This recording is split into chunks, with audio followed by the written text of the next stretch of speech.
stand still and see the salvation of the Lord.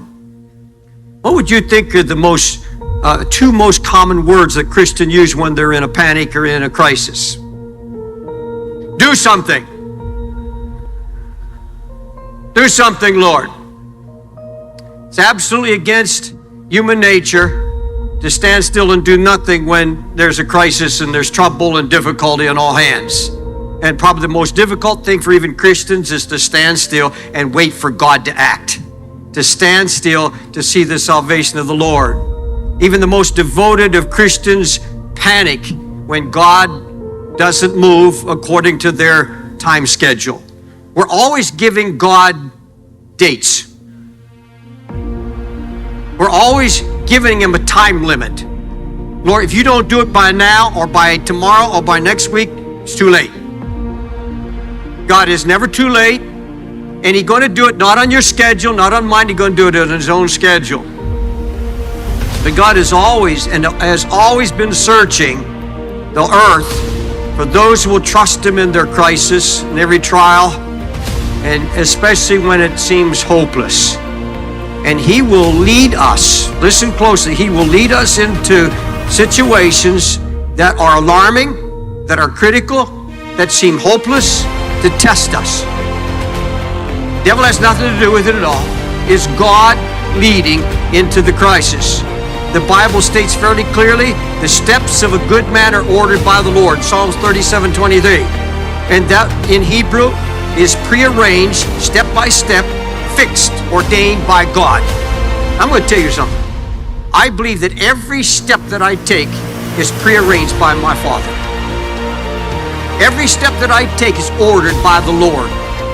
Now, if I believe that, if I'm in a crisis, if I'm in a very, very difficult situation, he's led me there. Because he doesn't stop for a moment while he says, well, you're about to go into a trial. I direct you up to this point. You're on your own now.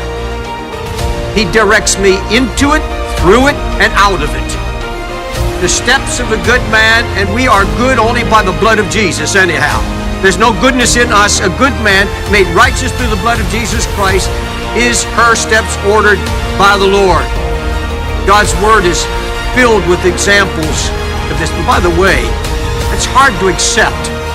Think about it for a minute. It's very, very hard to accept this concept that the most difficult, critical times in your life have been prearranged by the Lord.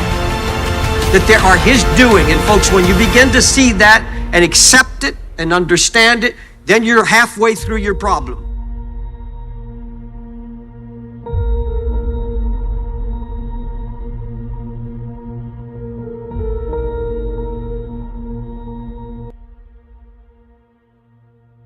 I'm gonna be late.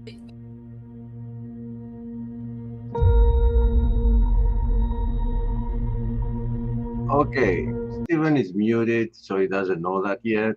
But No, I knew I was muted. I was talking to this beautiful woman standing next to me, and I'm going to try to persuade her out of so many layers of overgarments later. So I had to give her my justly due attention, right? Oh, It was crap. a calculated I thing. didn't know that you were on the camera. It's okay. I knew that I was on the camera.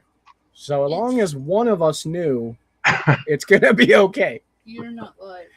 No, we are live. We're live as can be right now. No, we're not. It has a countdown on top. are you in Achilles, one? can you please tell this woman that we're live right now? Oh, She we're does live. not believe me. We've Oh, we're been live. live for 4 minutes and 22 seconds. Oh, Gosh. Is this a one-member consent state when it comes to recording and cameras and stuff? Alabama? You got to put your hand up higher, babe. Krista's here. I'm not Oh. talking to myself. She is a real wife. And We're everything. not believing that. We think you're changing your voice and you're pretending to have a wife. I have had many of imaginary girlfriends, but I was never able to imagine anything up that pretty. I don't know what he Ooh, wants. he's so quick with words, man. He's so quick. Well, we do have a lot of breaking news, Achilles. Number one, let's start with your stuff. We won't go into details, but Achilles has been stepping up his evangelism. Ooh. And we're really happy about that. Achilles is also taking a very much needed vacation, which we're all thrilled about. By the way, yes. don't mention the dates, but I didn't tell you that it's gonna be at the exact date that you told me you're going where you are.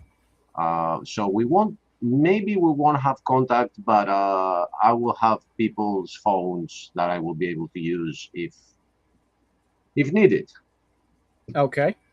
So Well, and that is part of our breaking news, though. Like, I won't give out the dates, but ProverbsGuys Ministries will be presenting our Ron Wyatt documentary at the Kent Hovind Creation Boot Camp this year.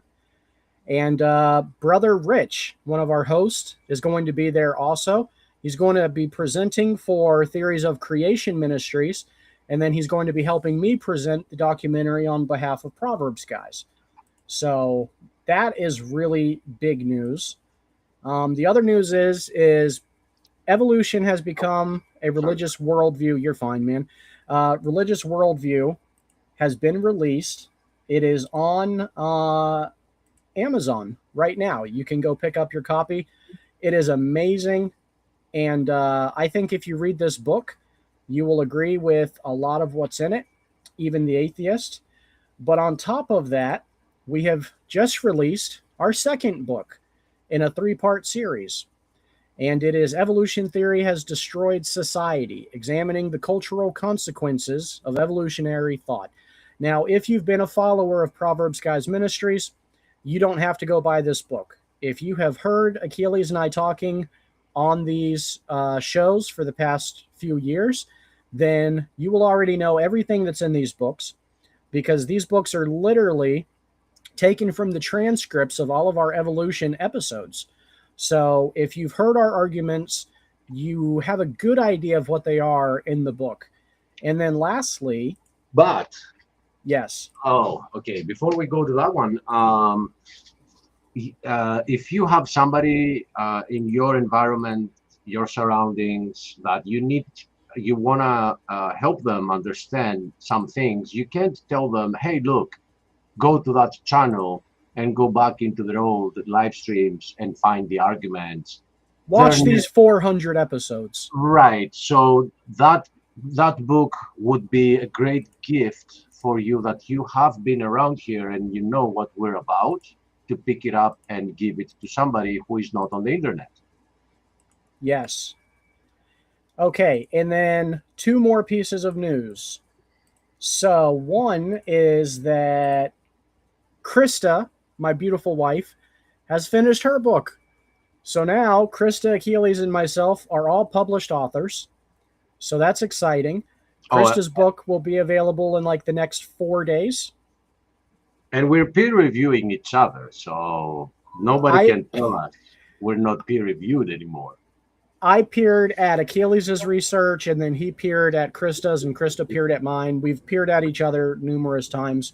So no concerns there. We have been thoroughly peer reviewed. But yes. The other bit of news, which is probably going to be our biggest news, and then we'll get into our show. And probably the biggest news that you never saw coming, because we certainly never saw it coming, is that after years of fighting it and trying our hardest to avoid it, Proverbs Guys Ministries, even though we have railed against it, will become monetized.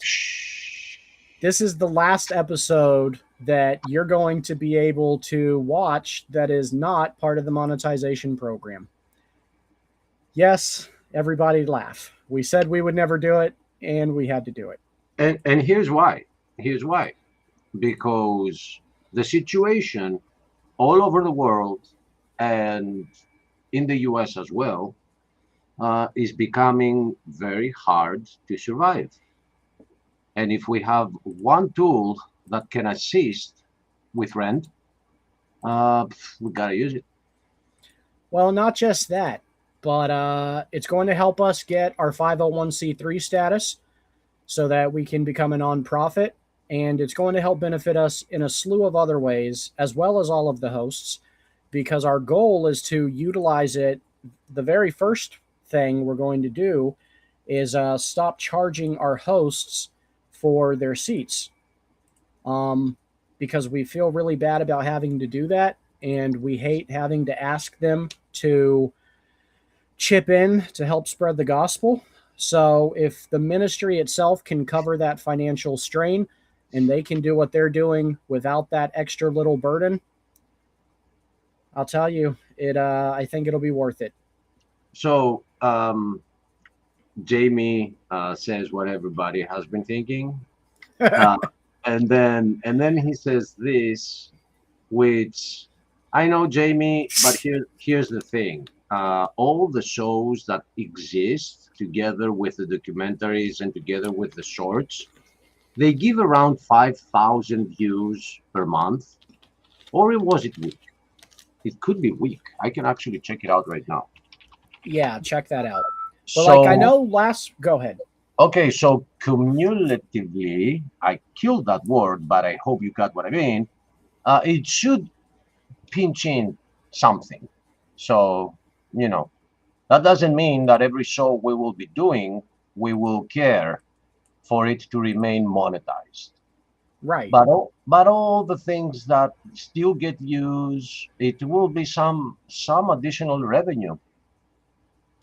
Yeah, like last month, we left, the estimation was $560 something on the table. And that's not a lot of money, but that would have paid for the ministry internet. That would have definitely paid for everybody's host seat on Restream. And it would have made everybody, all the hosts, just a little bit more comfortable, because you guys don't understand how much time and money goes into this. Like Achilles has put in thousands of hours of his time and an incredible amount of money. The same goes for me. The same goes for Dan. All of our hosts have chipped in tremendously, but times are getting tough. So if we can try to gain any help whatsoever, it's going to be huge for us. And Dave, that's where you come in. And Steven, here's another. Hey, Didi, here's another news flash. It won't let me log into the channel. It asks me for a mandatory 2-step verification. Okay, if you go ahead and do that, I will give it to you.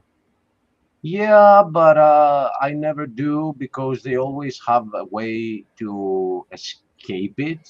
So I'll just refresh a couple of times and see what happens. I'm just telling you that it just doesn't work as it used to. So they're pushing this 2-step verification for a good reason. They want to know where you are at all times. When you have your phone to verify your account, they will link that phone with that account. So we are actually stepping into a bad time when it comes to being free to say what you want to say. It's coming like a freight train, even if people are not seeing it yet. Well, and we've known that this was coming for quite some time. Yeah. So yeah, I'm still trying. I can't. I don't see. Okay. Hey Didi, what's up? What's your breaking news? I have breaking news. I don't know. I saw you guys were live. Breaking news. I am here. Remember, So you heard it at Proverbs Guys first. Yeah, I know, right? So you guys are doing changes. What changes are you doing? Well, the biggest one is we decided to sell out and monetize. So, how do I change my vote? yeah. No, because like you have the thing down below the poll is like, do you approve of these changes? And I have no idea what was going on. I just said no. So I'm just gonna be that. I'm gonna be that guy who's just like no idea what's going on. But your new vote is counted. Yeah. Cool. Okay. So yeah, I mean, so you guys are gonna monetize. Okay, that'll be interesting. Yeah, which means we're gonna have to come up with that $50 so we can sit down with you and get some helpful critique about thumbnails and such. Thumbnails, marketing. the works. Yeah, the Yes. thing is though,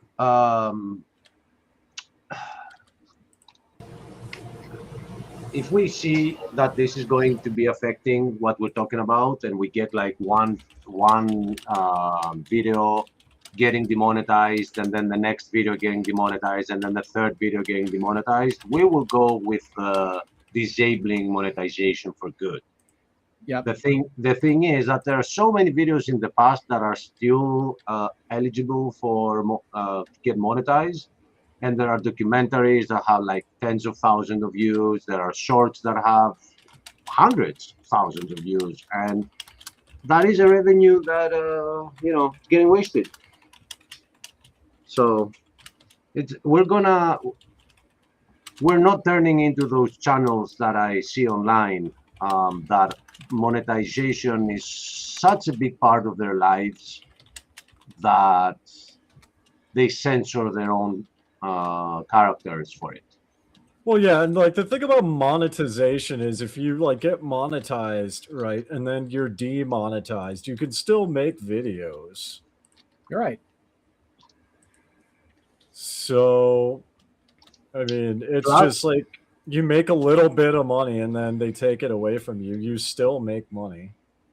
Yeah. And even if they say you can't monetize this video or that video, Right.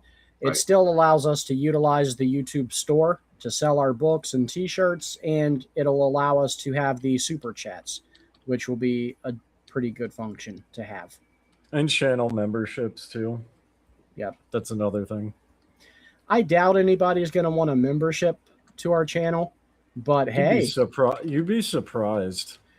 I don't know what we would do different for those participants. Like, I don't exactly know what content we would make special for them.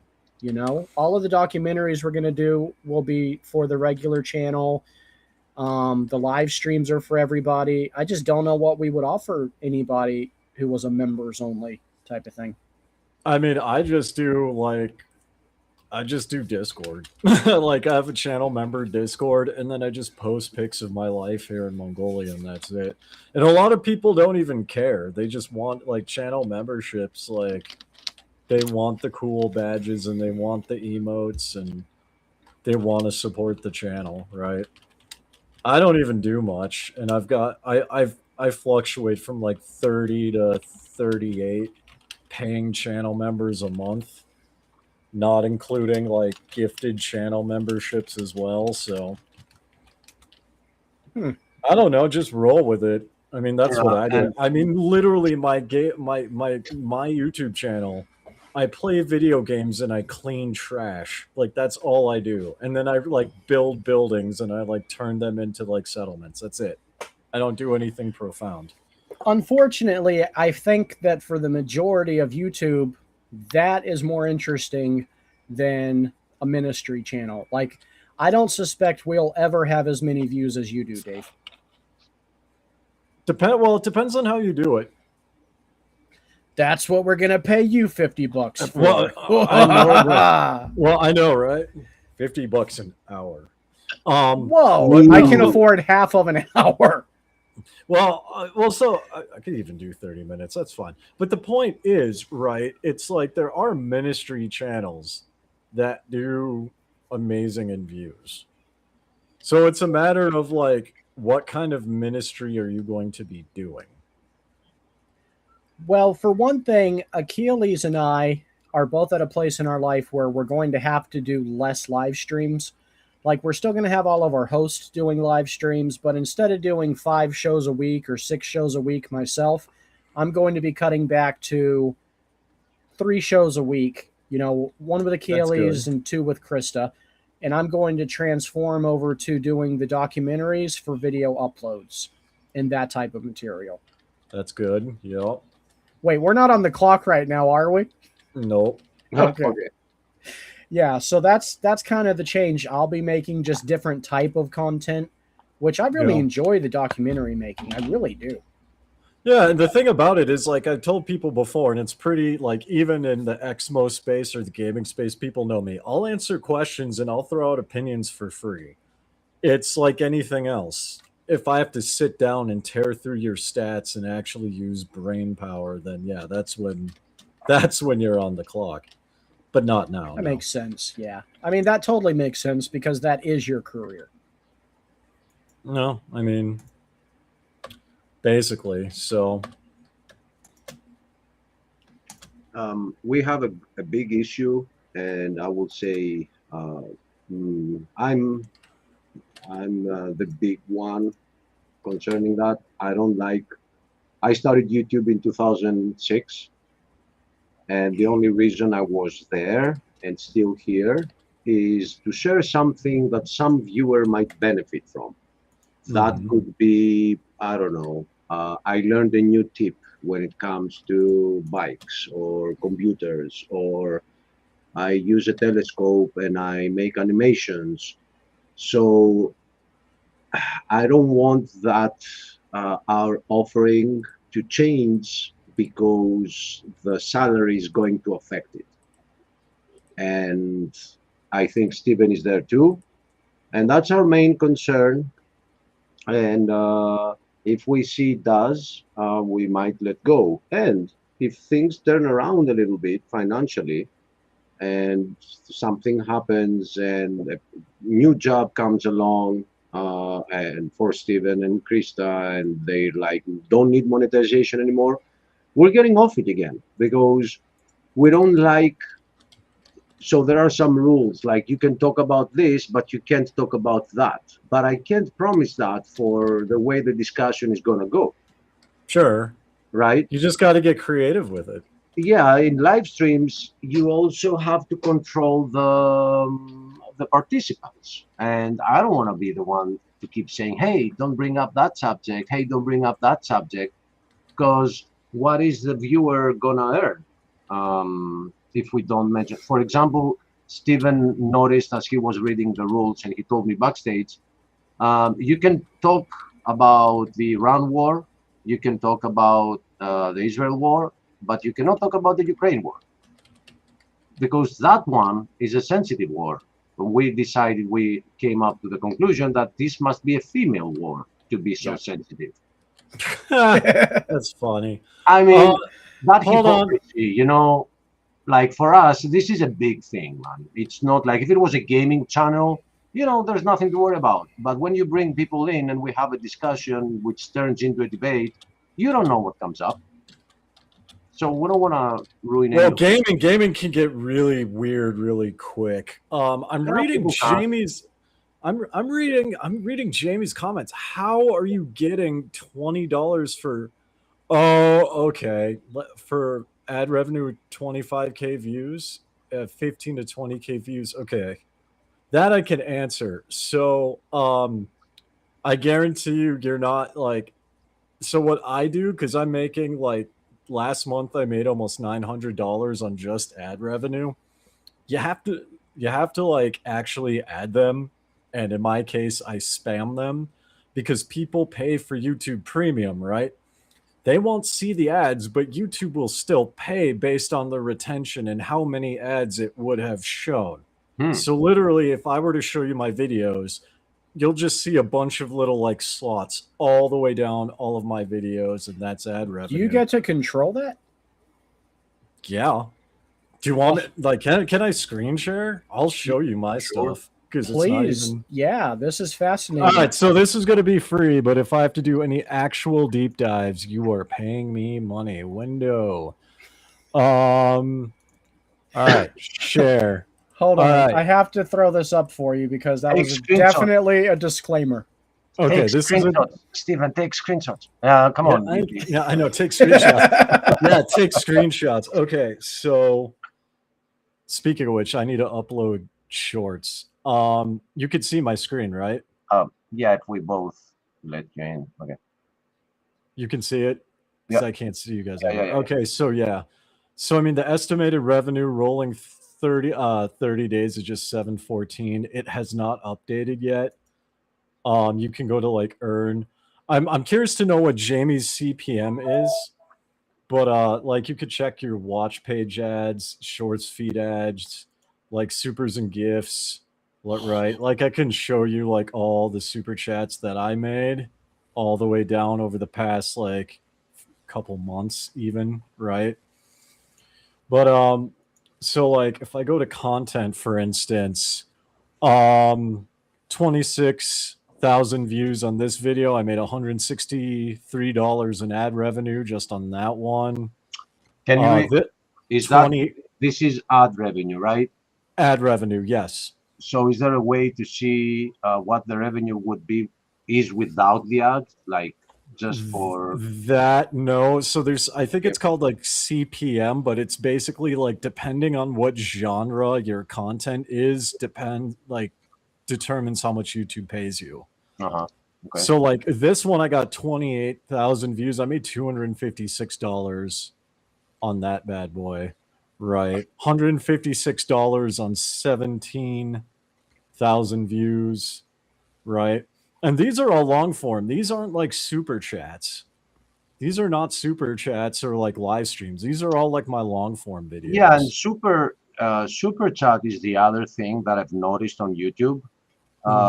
There is, I was talking with Steven backstage, so we had this talk already, but people have today, Didi, I know you know, you're okay with understanding things on the internet, on computers, so you'll understand this for sure. There is this link scare these days. People have been scared from clicking links, even if it's a youtube.com link. People are not clicking on it because they're afraid that they don't understand what it is and it could destroy like their bank account. So when you have a PayPal link, it's not as easy for people to donate to you as it is to just super chat. Exactly. And I see that a lot. I see a lot of channels out there that people are like, hey, you know what? I want to buy you a beer. Boom. Here's $5. Here's $10. Here's $20. And it just, this is off the whole revenue that videos generate. Well, and we've already had multiple people tell us, what? You don't have super chats? I was going to send you this. And then we'll send them, the PayPal link, and they don't want to do that. But they would have sent us something via super chat. So it's just got to that point. Yeah. But yeah, I mean, so let me I guess. So can you choose what kind of ads are played on your channel? No, I can't. No, I can't. YouTube does that automatically. I'm still screen sharing, right? Yeah, I am. So I guess it depends on the viewer, really, what kind of ad they're shown. Exactly, yeah, because it's based on that. So, like, this is my last video right here. Why this Fallout 4 hotel is so bad, right? If I go to earn monetization, and if you look at my ads, you see all these ads. The red ones here are ones that YouTube won't show because they're going to conflict, right? So I just spam ads all the way down and I turn off automatic ad slots. Like, I mean, since these conflict, I can just go through and just take down these ads. So my other ads are more likely to show, right? Yeah. So this is what I do. I post it. I just do a little bit of housekeeping. And in a minute or two, I'm going to still be hanging out with you guys, but I'm going to be cutting shorts with vidIQ from this video and then post it and drive more people to this video who then, by linking the shorts together, it's going to drive up the views even more. So you're saying the way to go is definitely turn off automatic ad slots and add them yourself. Correct. I don't know why people don't do that. I don't think people know about it, dude. So let me show something else real quick. I'm just taking your screen off. But yeah, go for it. I'm done sharing, but yeah. So, okay, it's on another browser, and I'm going to go there right now. So here is, I don't know if you know that site, you should check it out, socialblade.com. And it gives you an estimate outside of YouTube, which relates to your viewers, your subscribers. So here's the number. I couldn't get it from the channel, but we get 30,000 views per month. And that should be something, you know what I'm saying? Like, So the estimation here is from $7 a month to $120 a month, Mm-hmm. and yearly, this is the number what you see here. Now, that was based off last month when we didn't release any documentaries because I didn't have time. But now Mhm. that I'm kind of shifting around our type of stuff we'll release, that will go up even. And most of our interviews with high profile people, and we even have that interview coming up, hopefully, with Dr. James White. All of those interviews that we released on live. Yeah, did I not tell you that, Achilles? No, my what was seeing minus 1,000 views here, but it's corrections that Okay. the algorithm does. Okay, go ahead. Yeah, so I'm going to be going through and doing director's cuts of all of our interviews that we did live, and I'm going to edit them up real nice, cut out all the dead air and all the crap and all the intros, and upload them again as a master cut. So we'll be able to generate money off of all of our old content that way. All right, I want to share my screen again now because I'm on that website and I'm looking at mine. I'm looking at mine. Ooh. So it's a good tool. Yeah, screen Hey, did I share. miss the 1 millionth view? No, not yet. Oh, okay. We slowed down after the gonna- documentary. All right, so I'm going to share this, right? So I'm actually a C grade. Now on vidIQ, so this is out of all of YouTube, right? Now, if you look at my subscribers compared to all of YouTube, that's actually pretty solid. On vidIQ, if you compare like the 5 to 10,000 subscriber range, I'm actually in the top 25% consistently, right? And so, yeah, if this is going based off of the month, this site, I wanted to test this and pull it up, and this is actually accurate because I'm close to the 1K range. Last 30 days, it says 260K. I'm at like 281, almost 300,000. So it's about right. And then my estimated earnings also looks right. TBD. Okay, I guess I'm not small enough, but okay. But yeah, you could go through and you could see all of these. So yeah, it looks like this is a decently accurate site. Future projections. Let's look at this together. Oh, I love this chart already. Projected subscribers off and to the moon. Look at that. Look at this. I could get into the 20 million range in the distant future. I like it. It's a good site. Thanks for showing me. Yeah, send me that link, will you, back in the private chat? Yeah, I can do that. I was about to ask Achilles, but he dropped off. Oh, okay, yeah. It's just socialblade.com. So socialblade.com. Yeah, so yeah, Jamie, I'm almost positive your settings are jacked. Because, I mean, it sounds like you get a lot more views than I do. And there's no way you should be making... There's no way I'm making less views than you and making like 1,000% more than you. There's no way. Your stats have got to be jacked somewhere. And that's not your fault. It's that you actually have to set your YouTube up like to like operate in a particular way. That's interesting. I wonder why that is. So it depends on strategy, right? So basically, like some people want to go ad revenue, like some people are income based. I am income based, so that's what mine is geared for. Now, other people, they might be geared for, like you're geared toward ministry, right? So you're less about the money and you're more about what's called conversion. Well, literally conversions, spiritual conversions, but also like you want to drive people to your ministry website. You want to get them involved. You want to get them engaged, right? That is a very different mentality, which I can still work with, but that's a very different mentality than what I have, because mine is like, yours is like long-term ministry based. Yeah. Where get like all the money you get is going to just sustain you, right? Right. That's what you're going for. I'm literally the turn and burn type where come hang out, spend money, and if you drop off, well, bye. You know. I lost the Easter egg. We had a power failure here. It was like the whole block. I don't know what happened, but it came back. It's just trying to fry my computer. That's all. So what did I miss concerning what you saw in your stats in Social Blade? Mine was literally a straight up projection within the next couple years, like 2 to 3 years. I could easily get 38,000 subscribers.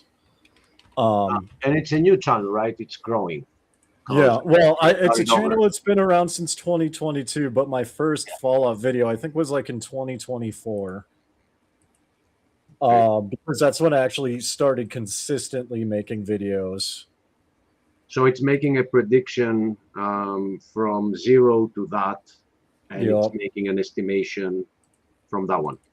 Correct. Yep. And then it's pretty accurate because it estimated I would be anywhere from the $65 to $1,000 a month range, and I'm clocking about $800 to $900 a month consistently. So that's it seems like it's an accurate website. Yeah, but the other thing that makes it different, what we saw for your channel, which I didn't, but I hear you, and our channel, the difference is that when you are monetized already, the algorithm wants to push the ads to further people. Yep. So it will forward your channel to the eyes of new viewers, just so it can get the advertisements into the eyes of those new viewers. And that's been a holdback for us for over a year, 2 years. Right. It doesn't care for us. It doesn't care for channels that won't give it revenue. So the estimation we see for the Proverbs Guys channel is not accurate because it is an unmonetized channel right now. So yeah, we won't get a real accurate feed until next month after we've had a month of monetizing. Give it 2 to 3 months. To really pick it up? Well, I mean, give it 2 to 3 months because you need like a baseline, right? Like your first month of monetization will tell you nothing. You need like a good 2 to 3 months. Yeah. In general. Here's the man responsible. No, I'm just kidding. Hello, Dan. Our fearless leader. Hello. So I'm responsible for getting us in a hole that we now need to monetize. What are we talking about? No, you're responsible for the hole that someone's going to pay me $50 to get you out of, is what it sounded like when I first joined the stream. We're just following orders here. Actually, we had a very generous offer from Odin, and he says if you're going to charge us the $50 to go see him. Odin? Batman. No, I get it. Does he do social media stuff too? Not really, but for some reason he loves our channel and wants to help us grow. For some weird reason. Even though he loves to pick fights in the private chat, he loves Proverbs Guys. No, I think Didi, what he said, because I can't find the comment for some reason, but I think what he said was that he would pay that money for us. Did I hear that right, Stephen? Yes, that was how I understood it. Because I think Didi heard that pay Odin for the advice. No. No, it's like that wouldn't bother me either way. I mean, somebody's. Well, that's okay. He's forgiven now. I can be paid off. Diamond Dave just heard "Make It Rain." No, I mean, in Mongolia they love rain. Yeah, well, I mean, it's cheap enough, so it's not. I think that's a very fair price. I don't imagine we'll need more than an hour for you to tell us what we're doing wrong. Yeah, usually you won't. He speaks very slow when he's on the clock. He's like, yeah, I know, right? What you guys need to do? No, I'm not one of those people.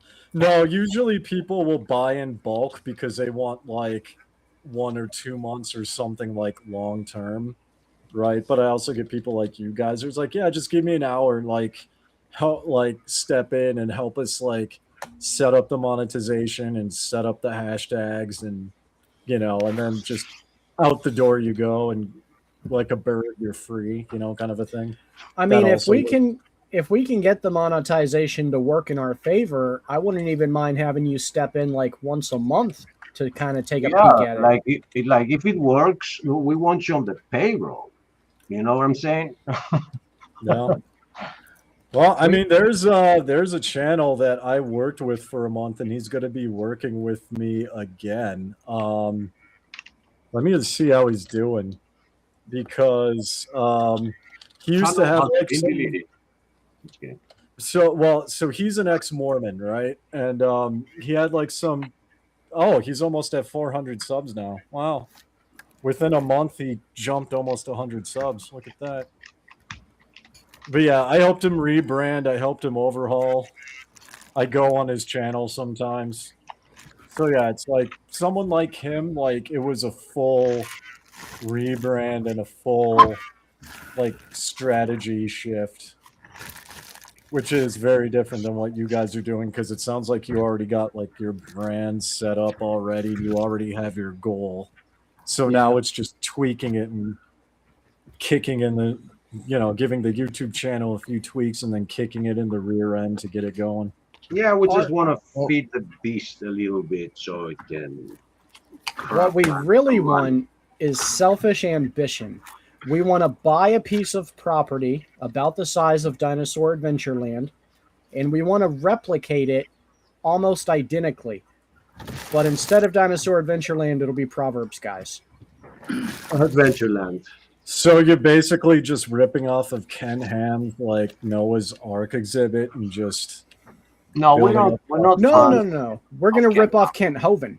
Yeah. Okay. Totally different. But he actually encourages people to do it.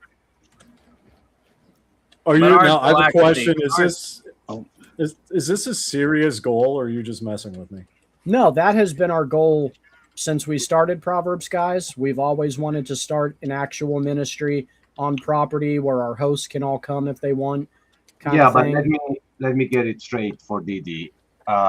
Making something like DAL in our times without getting the land donated to you is it's an unrealistic goal, right? It is not happening. But it's like a dream, like Steven can jump on OnlyFans. With this haircut, maybe. Yeah, I mean, he could just do what that one guy. Well, there's a couple people. One guy made an OnlyFans, and he makes stupid amounts of money. And all he does is on OnlyFans, he goes to Home Depot and Lowe's and talks about industrial size fans for flooring companies. And then there's another guy where he has an OnlyFans, and you have to pay him to keep his clothes on. That is how I would make the ministry money. I'll be like, for every $20 tip, I put another T-shirt on. Yeah, I know, right? So it's like OnlyFans is like Patreon, right? It has a reputation, but in reality, you can actually do like anything you want with it. It's just because it has a reputation of being exotic material that people like to get really crazy and creative with it. Here's a question from Rich, who can ask. How does monetization work for a channel that does mostly live streams? It does stream ads, but for live streams, you're going to want to target channel memberships or super chats. That's where the money is. Yeah. But And also, if you run too many ads like I do, like I remember doing live streams, right? During my gaming live streams, I ran ads and it was accidentally set to high, and people were like complaining in the chat that there were too many ads, and so I swapped it down to like medium. Right? So it stops the stream for a second to display an ad, and then it resumes it. Yep. Or you have to like wait a couple seconds to be able to like click out of it. That's pretty annoying for us. For what? Yeah. So it's like in that case, what I would suggest is doing a live stream turning off ads for the live stream, right? And just focus on like super chats and gifts and like channel memberships. That's where going to be the money is.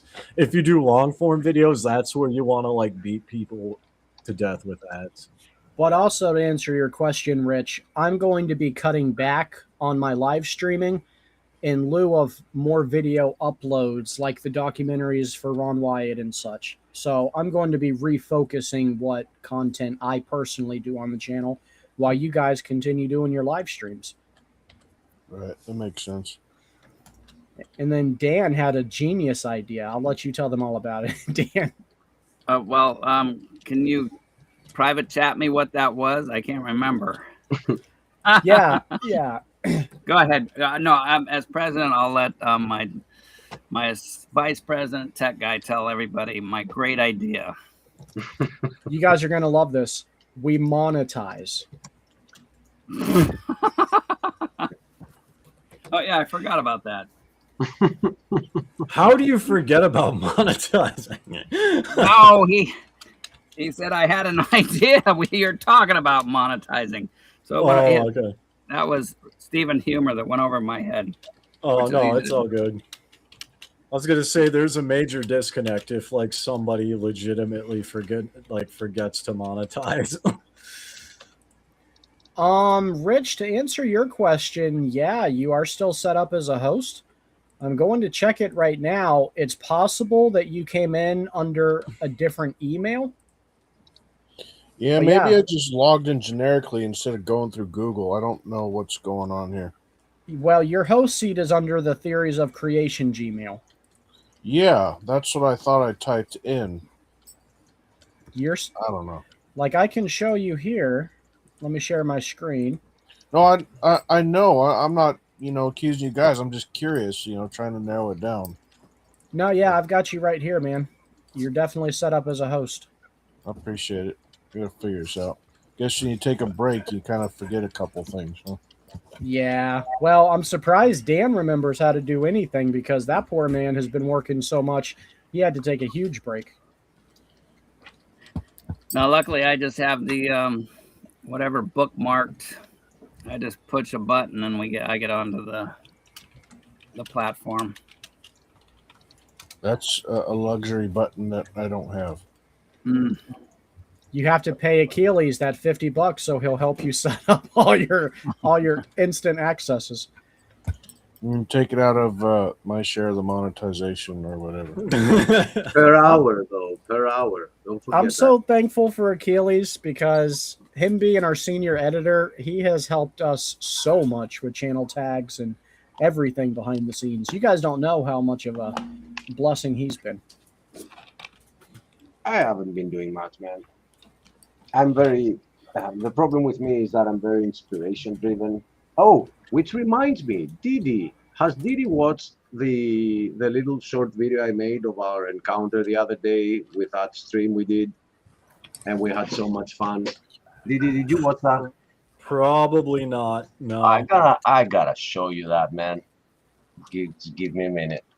We'll be right there. You remember that night? Which night I'm talking about? So that night ended for me. Give me a second to type this. I'll be right back. I'm going to try to re-log in. So Very good. we did that stream, and it was 5 a.m., 5:30 where I am when it ended. But I was so inspired that I stayed up for like another 1 hour and a half to do this short edit of it. And then I went to bed.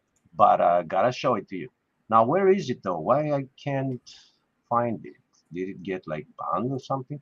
Or wait a minute. Latest. Okay, yeah.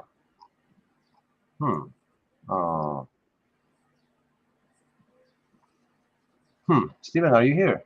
Did it become a short for some reason? Steven, are you here? No, he's not. Shorts? Where did it go, dude? No, it's not a short. It should be on videos. Okay, maybe it got taken down. or Steven did. I'm gonna have to wait for it.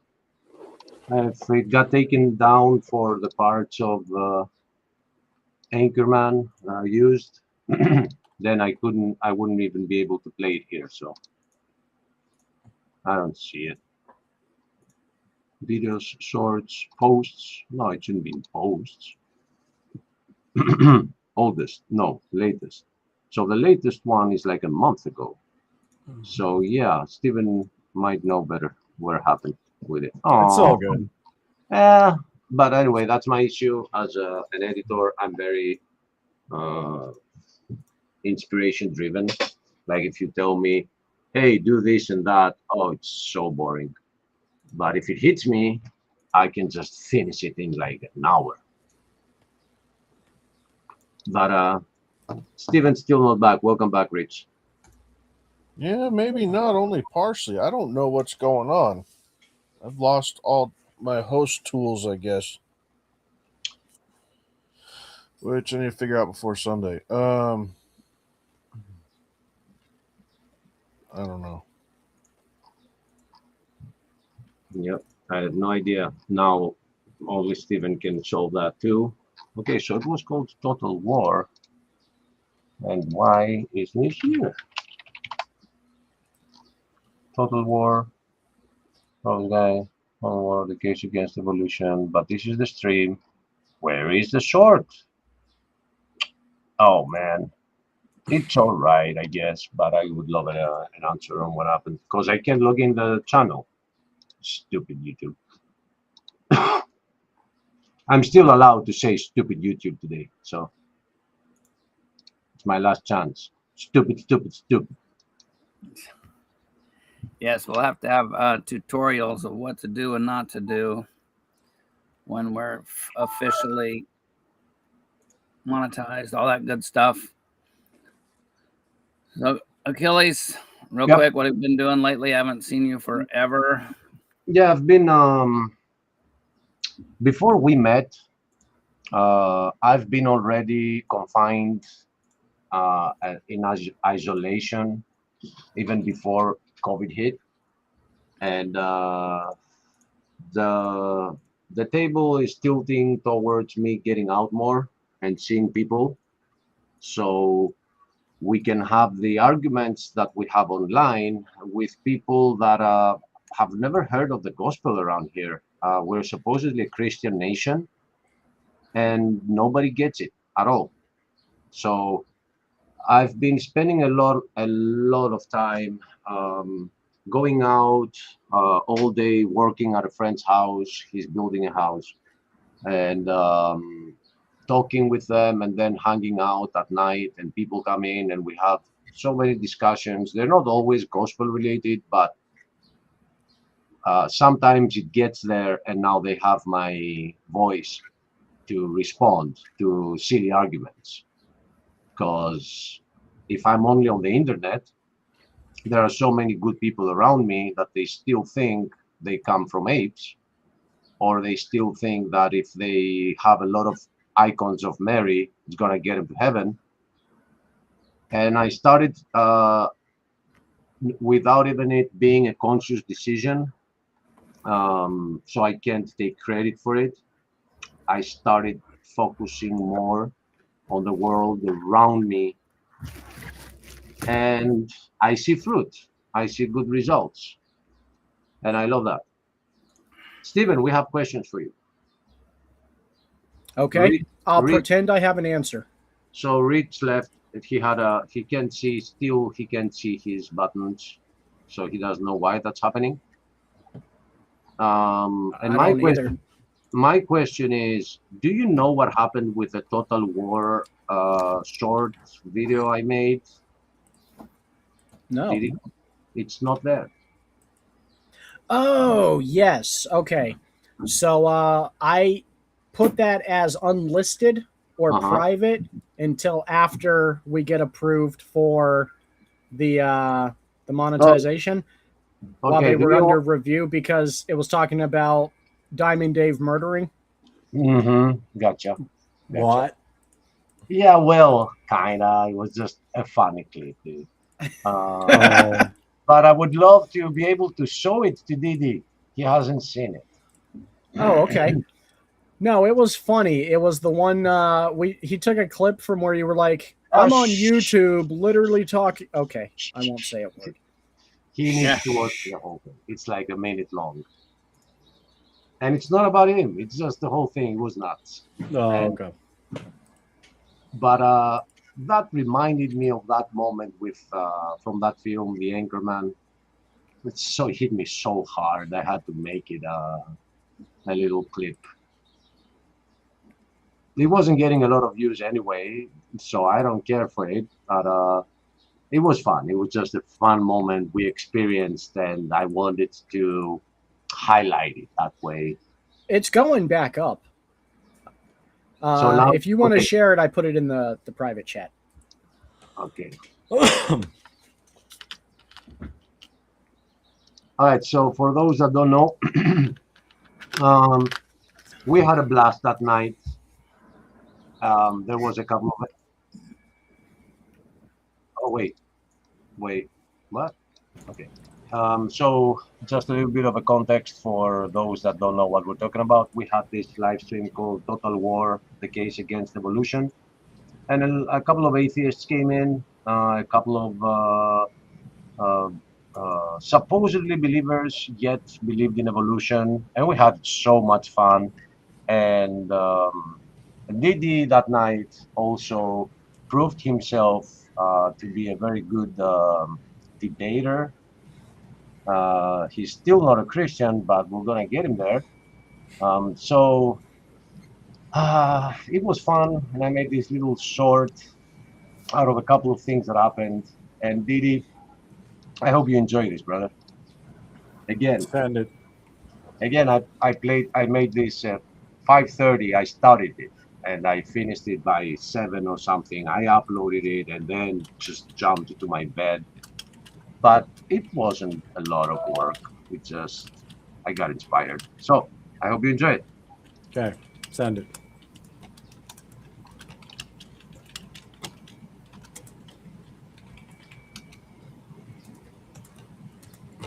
Is that wrong? Do they have inherent value when the Muslim who engaged in that does not believe that? Who is right and what standard makes it right?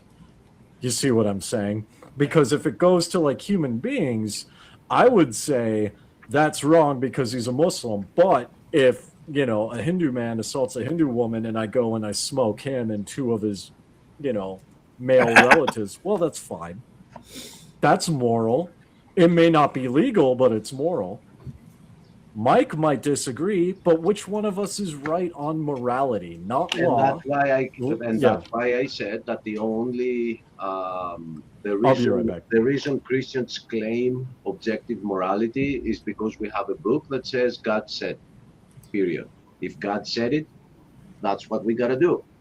So that is something you can compare with each other and say, wait a minute, you shouldn't be doing that because God said to do the opposite, right? So that is some objective morality right there. It is there. The book is written, period. Yes, there could be debates of whether that's not what he said in the Greek, that's not what he says in Hebrew. There are so many debates that people do, right? But the fact of the matter is that we have a book that says that's how it is. So, agreed. Achilles, I am over these evolutionists claiming subjective morality, but can always constantly stealing our morals, which comes from God. I'm taking the gloves off. I'm not going to put up with it anymore. No, I saw that. It escalated quickly, didn't it? It did. I'm going to just start opening up the whole case on them, and they can drink all of their theft they want. It jumped up a notch. Yep. I'm over it, man. They're not going to continue to lie. I'm going to start calling them out on it. Boy, that escalated quickly. I mean, that really got out of hand fast. This one. It jumped up a notch. It did, didn't it? Yeah. I literally admitted to supporting honor killing on YouTube. I saw that. Rick, I've been meaning to talk to you about that. You should find yourself a safe house or a relative close by. Lay low for a while, because you're probably wanted for murder. I'm proud of you, fellas. You all kept it. That's funny. Yeah, God bless everyone. See you. Have a good one. Bye-bye, Satan. Yeah, that's gonna get you demonetized. I can tell you that right now. Oh. You know, that's my issue with monetization. Hey, we got Bobby in the house. Hey, Bobby. He can hear me. Can he? Bobby. What's Here. up? Uncle Achilles is saying hi. Hey, Bobby. Hey, How are you? I'm doing good. How's your day? Not that Yeah. No, not that good. good. It's because Daddy did the cooking. Put me the glasses in. Now you're officially a Proverbs guy. Let me see those glasses. There we go. Nice shades, bud. Right on. I'm 6 years old. Yay! Hey, Bobby, Yeah. do you come from a monkey? Heck no. You don't? Well, where do you come from? I'm come from there. You come from up there? Yep. Oh, okay. Do you believe monkeys turn into people? Do you believe dinosaurs lived millions of years ago? No. That's pretty dumb, huh? Yeah. 6 years old and smarter than evolutionists. And someone is that I'm gonna teach them that. Then dinosaurs don't live You know, a thousand if we're years looking for ago. subscribers, we'll double our subscribers in 2 weeks if you start letting that kid host Yeah. at least 3 shows. I want him to say, "Welcome to ProverbsGuys Ministries" again, because he's so cute. Does when he does he believe that people can turn into monkeys? No, he doesn't believe that trash. Well, if he doesn't believe that people can turn into monkeys, please show him a video of Congress. That's putting weights on the scale, man. That's an unfair comparison. It's not an unfair comparison. A Congress is literally a group of monkeys, specifically baboons. That is the scientific term for it. It is a Congress of baboons. But actually, that is a product of evolution because we've raised these politicians as kids that they're just animals, and then we elect them into office and they act like animals and sell us out, survival of the fittest, and we wonder why our nation is in disrepair. It's because we taught all of our politicians that they have no inherent value, they weren't made in God's image, and that they're just animals. I feel like that's partially a factor, but I also feel like America is kind of its own unique animal with super PACs and corporate lobbyists. Oh yeah, but I think that's also another factor. But I'm not disagreeing with you, sir. I just don't think that's the whole thing. But I'm gonna add to that I think it's the whole Western world. I would say the whole world, but we gotta focus on the Western world because it is what's driving the problems of the other world, of the other countries. But the Western world, I think my government, my parliament is 300 baboons. I'm 100% there with Didi. I mean, so there's like different videos. It's not just the West, but like there are comedians who will do like videos on like going through immigration of different countries, right? And they did one on India, and one of the questions that they would ask, and these are like actual questions, right, about the country. And the question was, where can you find scantily clad promiscuous women and arrogant, self-righteous, alcoholic men engaged in dramatic fight scenes? Now, in India, you would say that's Bollywood, but the correct answer is the Indian Parliament. Right?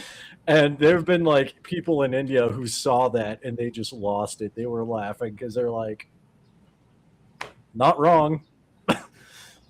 They should be, but you know, Yeah, you're not but, wrong, but you should be. But You know? the reason I point the finger at the Western society is due to the whole colonization past.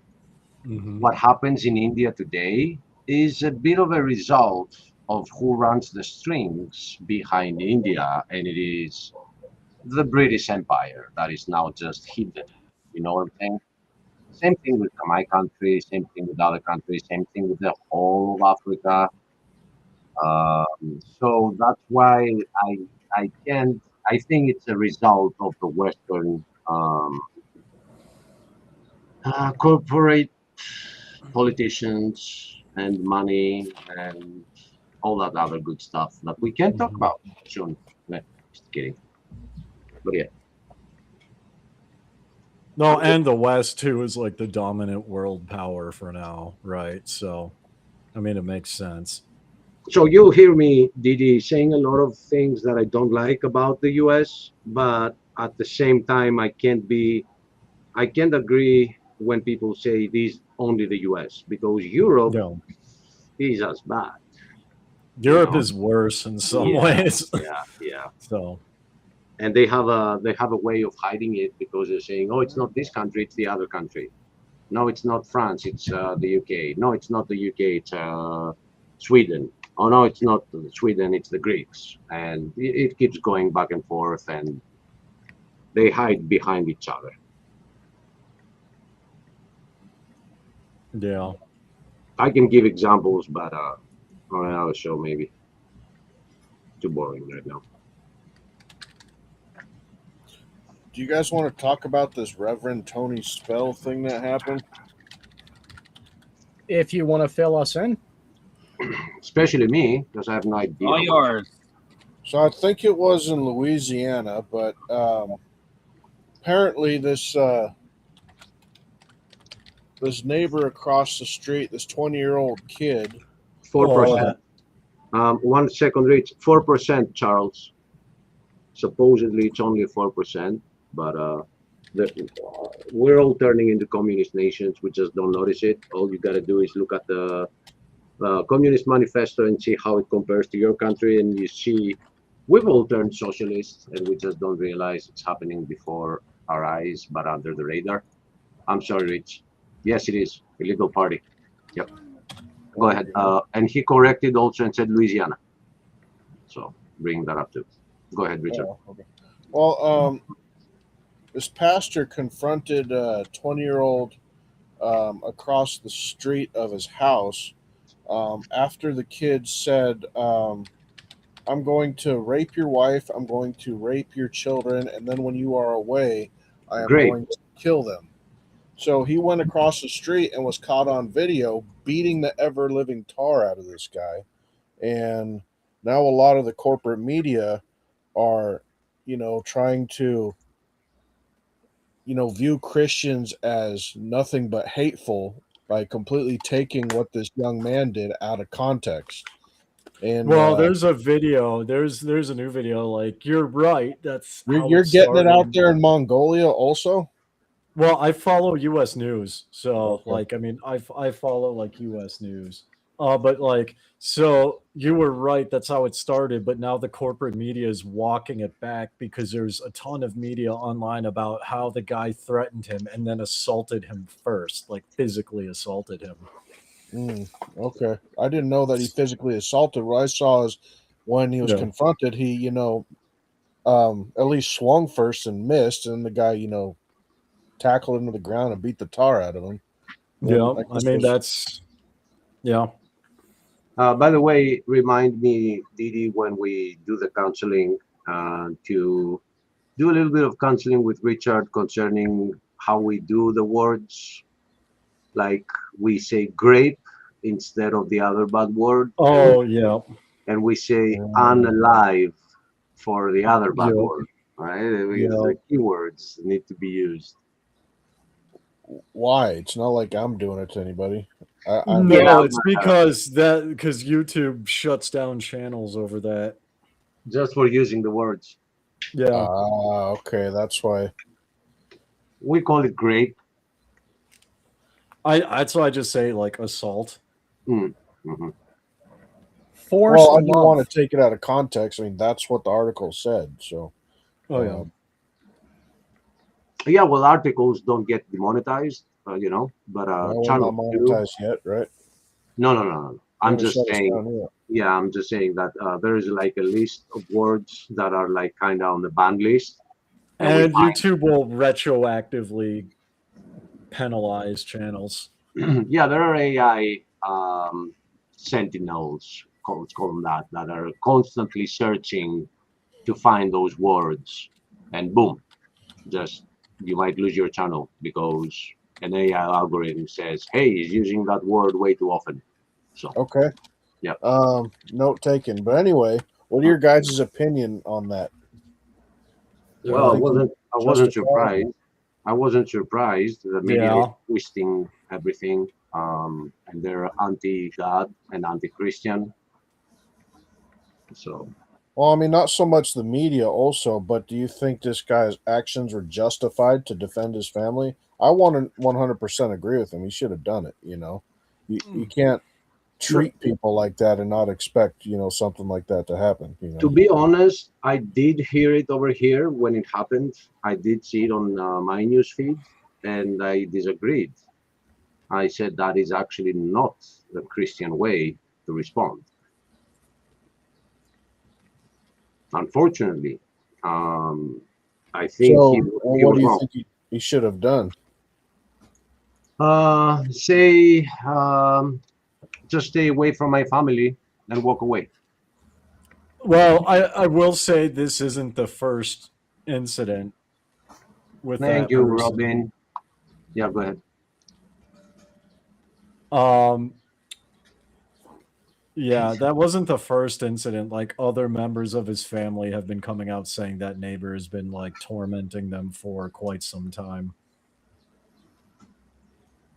And did law enforcement do anything? So from what I've seen, they didn't like call law enforcement because what he was doing wasn't technically illegal from at least what I'm seeing.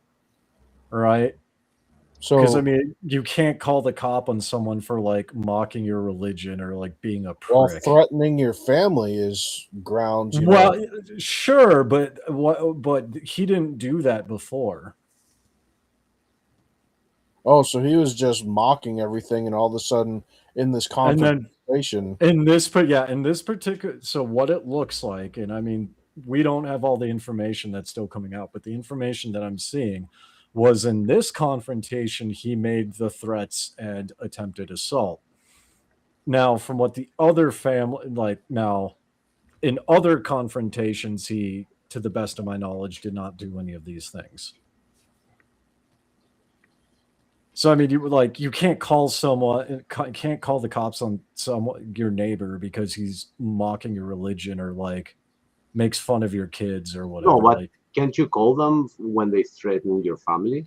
yes, but again, that didn't happen before. That's why they weren't called before.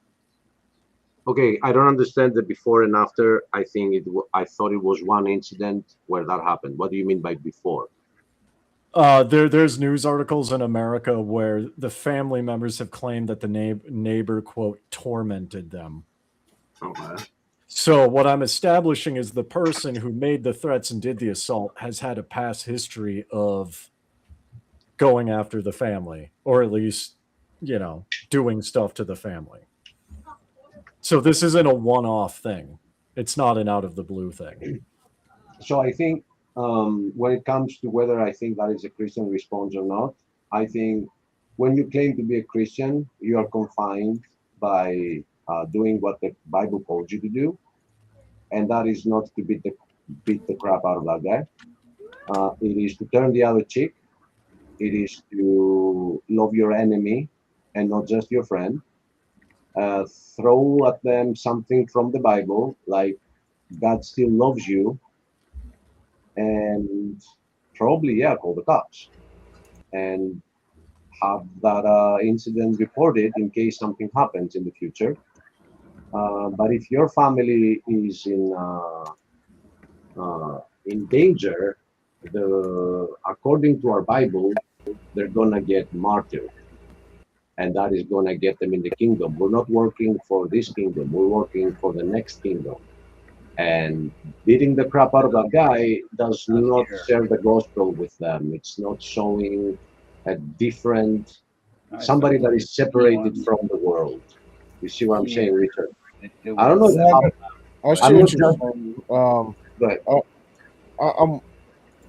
I'm wondering why this got so much attention, because people get assaulted and beat up all over the country, all over the world, all the time, and all of a sudden now there's all the attention from liberal media pointing at this one pastor.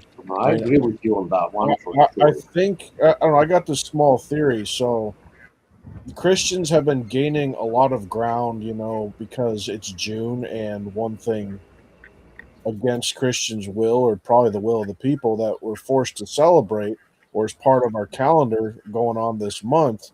Christians have been gaining a lot of ground, standing up and saying no to, having to present those colors or play for those colors, especially in sporting events and whatnot. And I think they are desperately trying to make us look, wicked and hateful and evil. I agree. I agree. I agree. That's what the media. Maybe we didn't. They were expecting Christians this June to be way more out and give them reasons to attack Christianity again, but they didn't. So they picked up this incident and run with it. Well, I'm really curious what's going to happen on Monday in Seattle. So there's a big Pride Festival or something going on during the World Cup match that involves Iran and Egypt. Both countries, don't want anything to do with that, especially Iran. Honestly, I'd like to see both teams forfeit and say we are not partaking in this thing at all. But that's not their style. I don't think anything will happen. You're probably right. I mean, that's what I'd like to see, though. But yeah, I doubt anything will happen, because at the end of the day, it's on U.S. soil. Now, if it was like people like war in protest, like what was it, the Olympics? I forget what it was, but it was like a global sporting event or something. Could have been FIFA, but in Qatar, a bunch of like Westerners went to protest the criminalization of like the LGBTQ, right? And they went wearing like pride, banners and like pride shirts, and they all just got arrested and thrown in jail in Qatar before they were deported. Can you repeat why Monday? Because it's Iran versus Egypt on the World Cup, and why would that be concerning the LGBTQ? I didn't get that. Well, there's supposedly in Seattle, where that soccer match is being held, there's a big festival, and they're going to make world news and broadcast it all over the earth that festival is going on during this soccer match. At least that's some of the things that I've been reading. So, okay. I mean, I'd just like to say, like, we don't hate these people, as Christians, we love them. It's just the sinful act that, is like, we don't hate the sinner. We hate to God. Yeah, we hate the sin, not the sinner. We want to save the sinner from that sin. One thing I'm not sure you guys have heard, that Iranians are not allowed to leave to rent during this World Cup in the US. So they're renting in Mexico and other countries. Even the team and the referees, nobody from Iran is allowed to rent in the US. So they're only flying in like half a day before the match. So they play and then they fly them away. They fly them out again. Right. They can't even get a hotel. It's just escorted to the bus, escorted to the airport, and then out of the country. Yep. Which is, at least they're letting them do that instead of just, completely banning them from playing, Which is pretty tough. If you are to compete with a team and you're the one that is getting like on a plane and out of a plane and waiting on the runway, and Right. it's After 4 or 5 hour flight, not getting yeah. proper rest. Yeah. But yeah, I see your point on that. But that we're still allowing them to play, but they didn't even choose to be on war right now. It wasn't even their choice. That's weird. Like the guys. I mean, I'm just talking about the players, right? As a sports guy here, I'm getting into the shoes of somebody who knows that they're going into the World Cup this year, and they train and they train and they train. And all of a sudden, war happens, and now they're being finger pointed, like you could be an enemy, and it's weird, dude. It's weird. It's laughable. It's what it is. Anyways. But we've Well, seen it. We've been So- seeing this with everyone. Yeah, no, and I mean, that's why it's to me a non-issue, because Iran has been at war, declared a war on the United States. 100 years? I mean, 50 years, whatever it was, and it's like, okay, flop the flies away. Just Dan, yep. we should talk about this backstage at some point, because the only reason they've been chanting what they've been chanting is you gotta see the history, how that happened. It's not, they didn't come out of the blue and say, oh, these guys gotta get out of here, gotta get on leave. No, it didn't work that way. You start by shooting down one of their planes that has 350 passengers, and you give them uranium, and then you want to take it back. And there are some weird things that you gotta see it from both perspectives. Yeah, I mean, I go back to about 10,000. What is it? 800 AD, 1000 AD. It's just like the West is. Others than their religion are just idiots. They started by conquering with the sword and submission back with Muhammad, and they're just doing it today. And people are like, oh, those poor little guys, they're just kidding. They really don't follow a guy who wants to cut your head off. But anyway, we can do that later. The other one was Richard. Just so you know, Iran has been the most civilized nation on the earth before, like, other nations, even Greece. But yeah, okay, I see what you mean. They used to be very westernized. It wasn't until I think the Ayatollah took over in the 50s or 60s. You mean when the CIA supported their coup and gave them weapons and money in exchange for oil? Which resulted into the revolution that gave birth to the Ayatollah. Okay, if we're going to talk about every country the CIA has infiltrated, we can't even have this conversation, right? But to Achilles' point is, like, that's how the Ayatollah got in charge, and that's why people in Iran, I know some people from Iran, they hate their government, they hate the Ayatollah.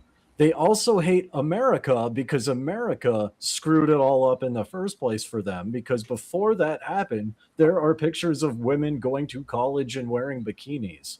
They were very westernized, and then the CIA got involved and screwed them over. And so the Ayatollah is successful because it's got the backing of America. And then the Ayatollah crushes the people. And now the U.S. is bombing. Like, bombs are hitting civilians too. That's just what happens in war. Mostly. Yeah. And so it's, and so now, and the U.S. hit Iran's desalination plants. Well, who suffers? Not the military. It's the average everyday people. So, I mean, yeah, of course they're going to hate America because America put them in this situation in the first place back then. And now it's just screwing with them even more. Yeah, I'm more of a history guy. So the United States is new on the block. We're only here 200 years.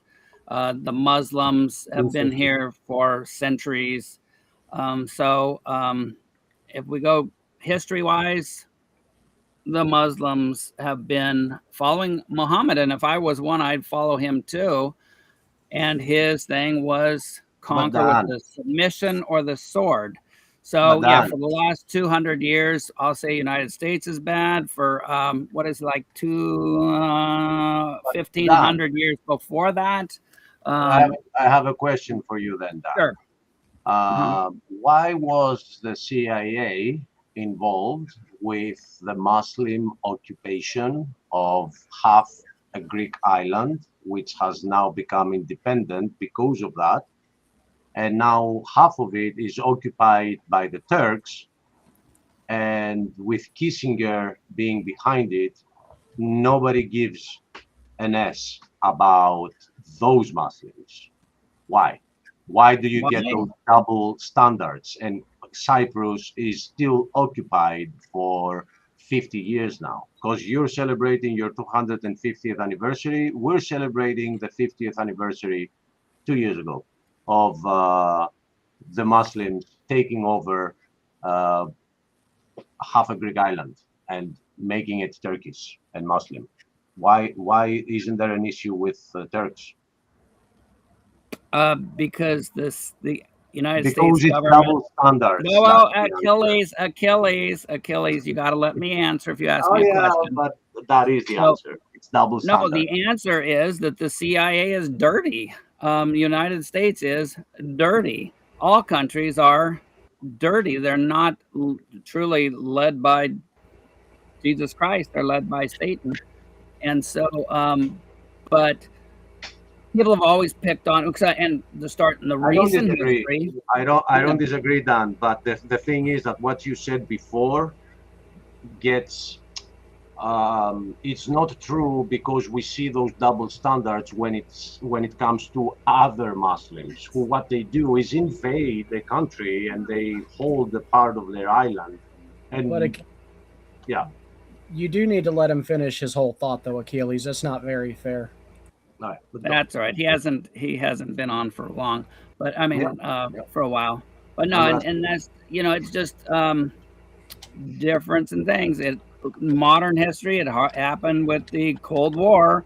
Soviet Union was trying to do, KGB. United States just undid them in our evil. It was world domination. Greece back in the day, I guarantee it. The Italians weren't, when Alexander the Great was running around, you couldn't go slap any of those Greeks in the face.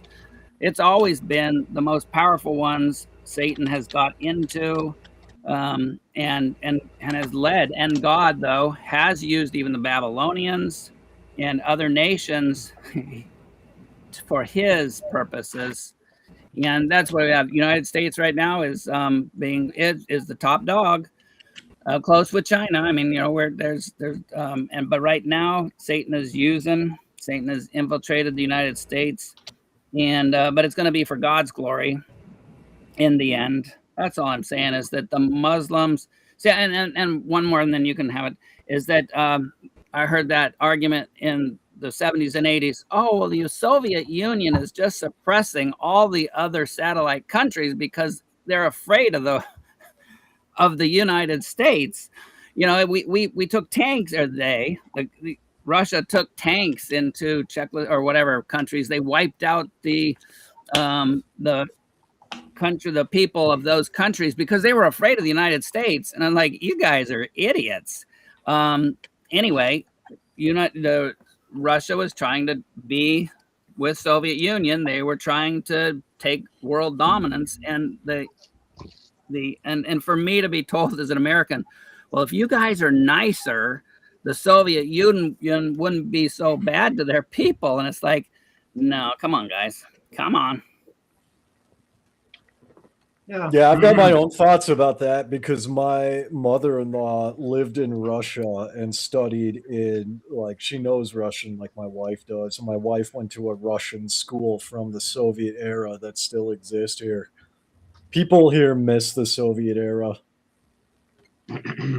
They really do. So, I mean, Chechnya, sure, Eastern European countries, yeah, they had issues, but Mongolia, Siberia, Russia never oppressed them.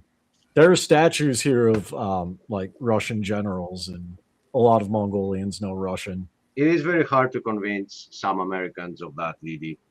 Oh, yeah. I took it seriously at some Nope. point, and I thought I could, but then I just Well, and I mean, I would say, and this isn't talking about Dan, but this is just my experience of being an American and having living in America. It's like most Americans don't travel outside their own country, let alone live in other countries, right? And so they only know of other countries like what they see on the news, Mhm. right? I know. But so just Now, that's am just I how it is in general in America. But like if Dan or like someone like if you guys were to come here and talk about how like Russia's bad, you're not going to make any friends here at all. No, I think I think the all governments are bad. But now, wasn't there like Stalin, Lenin, who starved millions of his own people because they didn't want to give up their property in the farmlands? Was that Well, just there was propaganda? well, I mean, there was an ongoing famine at that time anyway, right? And I mean, when you have famine, obviously those in power are going to like they're going to want to preserve their wealth. So Whatever the system be. exactly. And I mean that's not a Stalin thing. That's just I mean, you can even look at England in like World War II with rationing, It is right? happening. It is happening right now in the U.S. too, because small farmers cannot compensate. They can't hold their farms, and greater corporations buy the farms, and a lot of people are not able to feed their family because they started as pure farmers, and it was no longer feasible to be a farmer. And here comes this big corporation that has like acres and acres and acres of land. It's like, hey, we'll buy your farm. Here's some money. And this is what's happening now. We have like 10 companies in the US running like 80% of the farmland. So it is Yeah, kind of the same, a different system. Well, wait a yeah. minute. Then So you it's also kind of the same. I don't know any, but so again, you can correct me because this is you. I'm the first one to say the propaganda in the U.S. School systems back in the day and now. So history seemed to say that they actually starved those farmers. There was famine going on, but they didn't even let the farmers eat. They took the food. That's how come what it was 30 whatever million of those farmers died. Um, am I wrong with that? I mean, you're not entirely wrong, but you also have to keep in mind two things. One, those farmers were starving anyway because the crop yield was just trash to begin with. So even like even farmers who didn't have stuff confiscated, a lot of the times why they were confiscated was um was because like the farmers died out just of the famine itself, and so their land was taken by the government to try and like revitalize it, right? Also too, you have to keep in mind that again, like I mentioned before, the powers that be are going to like you need to feed the military first and the government citizens first. If there's a famine and the military isn't fed, that's a very bad situation to be in if you're a politician, right? So Yeah, it's one of those necessary evil things. And that's the same thing with Stalin's purges is everyone thought that Stalin was annihilating people who disagreed with him.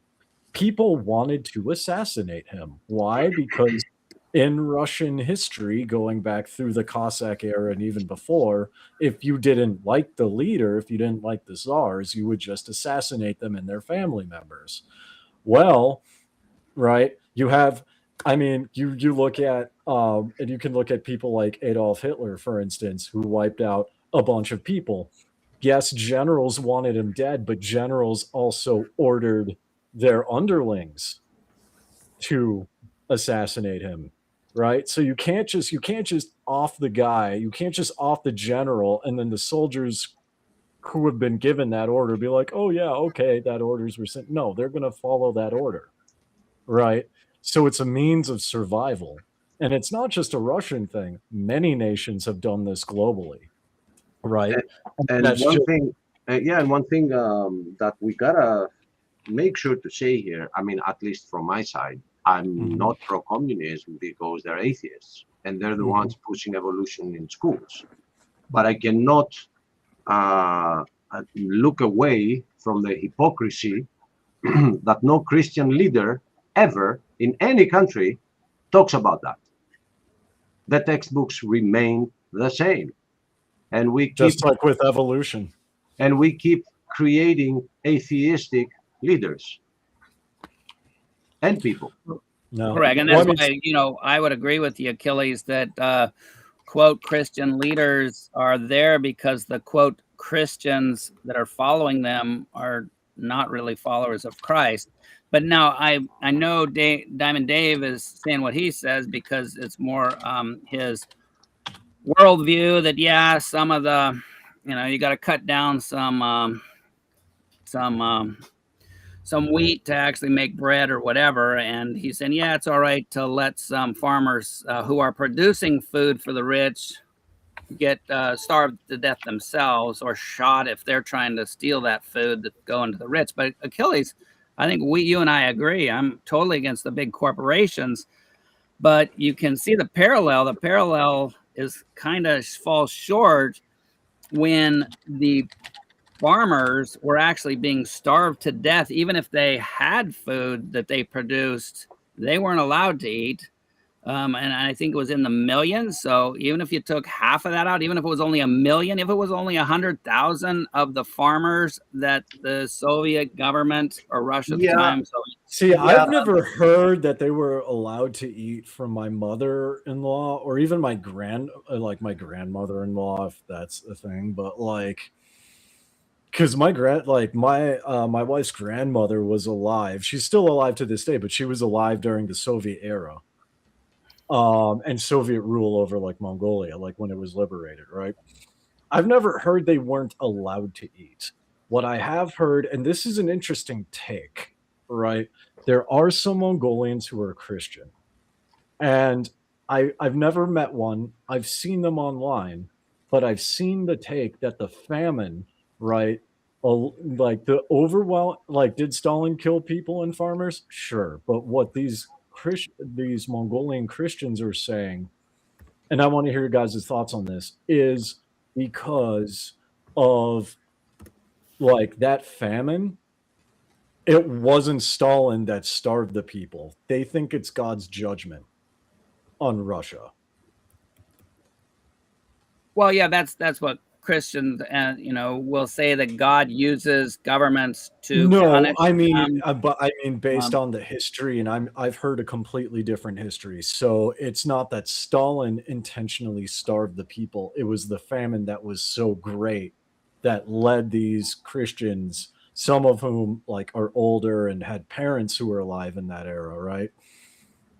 Because there was a pestilence, an actual pestilence in that famine, right?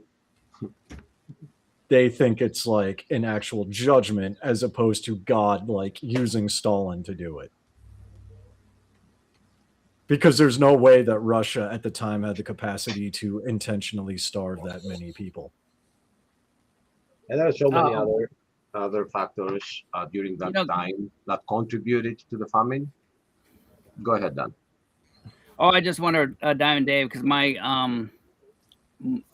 U.S. And I don't know if it's U.S. or global. What the AI is saying that the Great Purge and stuff. Can you see what yours says about?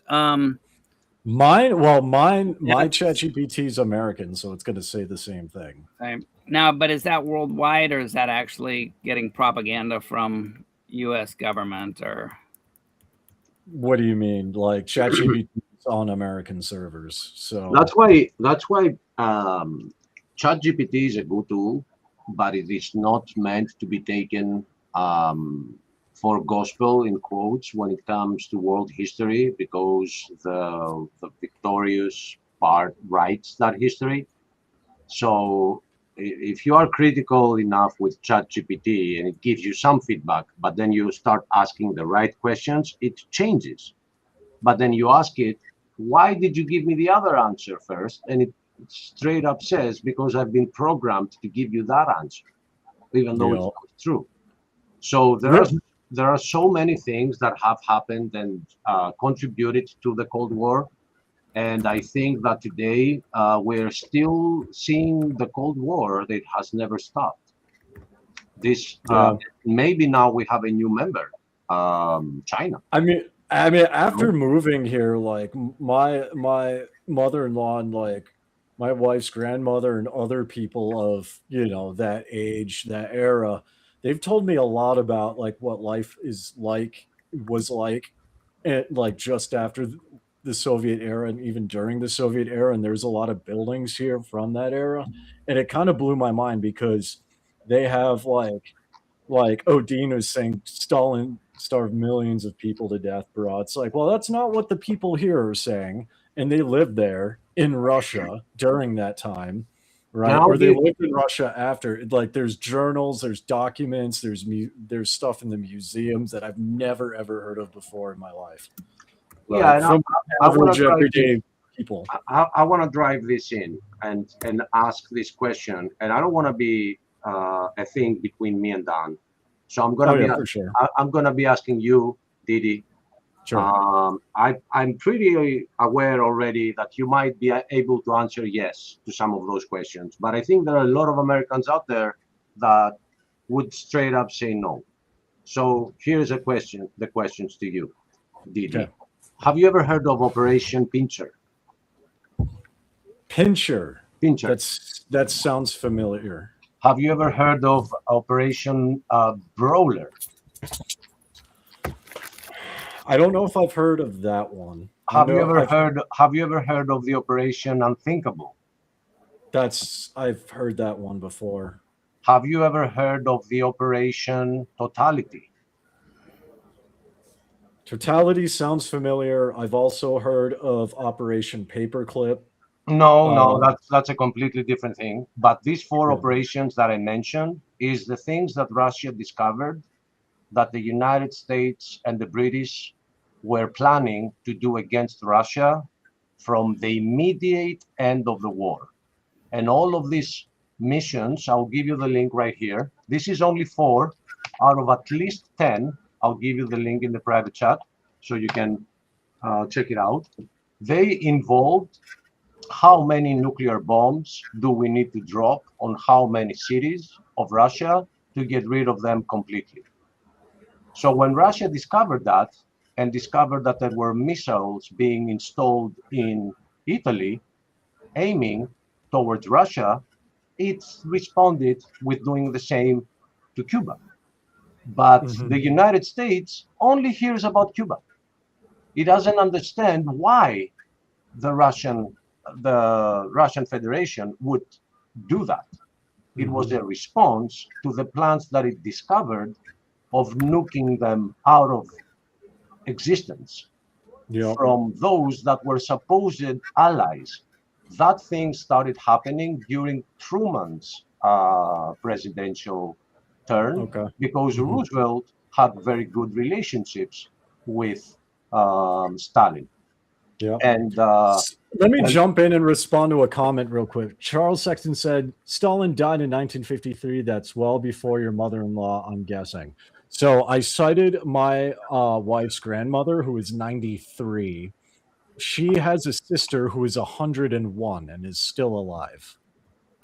No, they were there. The only thing I was about to add to what I was saying is that the announcement of the end of the war in Russia happened on the radio from Roosevelt's wife. She was the one that announced to the Russian people the end of World War II, and that shows how close the relationships were before Russia discovered the plans of 1945 already to kick them out of extinction, to bring them to extinction, bring them out of existence into oh my God, my brain.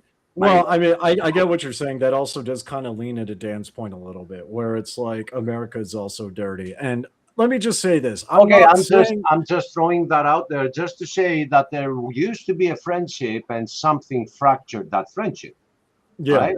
We used to be united, and countries like mine were found in the crossroads between those two, between Russia and the US.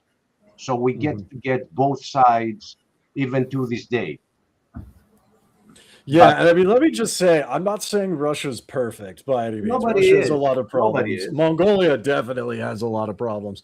But all I'm trying to demonstrate is like there's a lot more, and this is what Achilles is saying too. There's a lot more to history than just what is in textbooks. So if And you when ask, it goes to, let me yeah, finish real quick. When yeah, it yeah, yeah. goes to like even like evolution, right?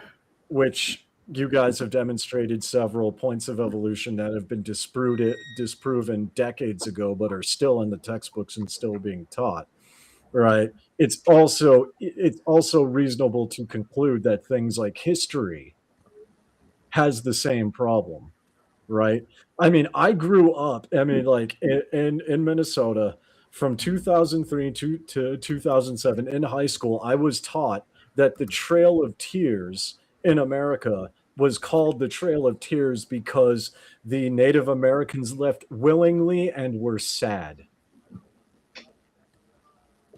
That's in the that was in the Wait, textbooks. are you telling me that's not what happened? Yeah, I know, right? Yes, I know Yeah, Russia's that's not why the you have same to as be the from Soviet California, Union, but because I yeah, think Charles that, needs to come here to Mongolia to actually get like firsthand experience of what I'm talking, because we still have Soviet era schools here, even though yes, the Soviet era collapsed. Yes. now is But Mongolia part of the USSR? yeah, it was. And in fact, the USSR helped, I think it was in 1911, helped liberate Mongolia from China. So Okay, so there's a strong friendship there. So like, and here's the interesting thing is Mongolians can actually go to Lake Baikal without getting a visa because it's very sacred to Mongolians and is a part of Mongolian history. There's a lot of interconnection between modern day Russia, but also the USSR and Mongolia. now, Right? You can find Russians here from that era too. Was Mongolia independent before the end of World War II when the Russia took over all the and put up the Iron Curtain and made itself? I don't think so. Let me double check that because I want to say because I know all the Eastern Bloc countries that were taken over. So now, and you know, history too. And correct me if I'm wrong, but Soviet Union, United States didn't keep any of those countries. England didn't keep any of those countries. We had to fly stuff into Germany because the Soviet Union then, now the Soviet Union, because they took over all these, now they're the Federation, because they wouldn't let people get supplies into the Western. Okay. So it achieved actual independence in 1921. Now, Mongolia declared independence in 1911. So that part was right, but it didn't actually achieve it until 10 years later. Okay, so when did it stop being independent and stop being a part and started being part of the Federation? It's I'm gonna have to look that up specifically. I don't know. The USSR.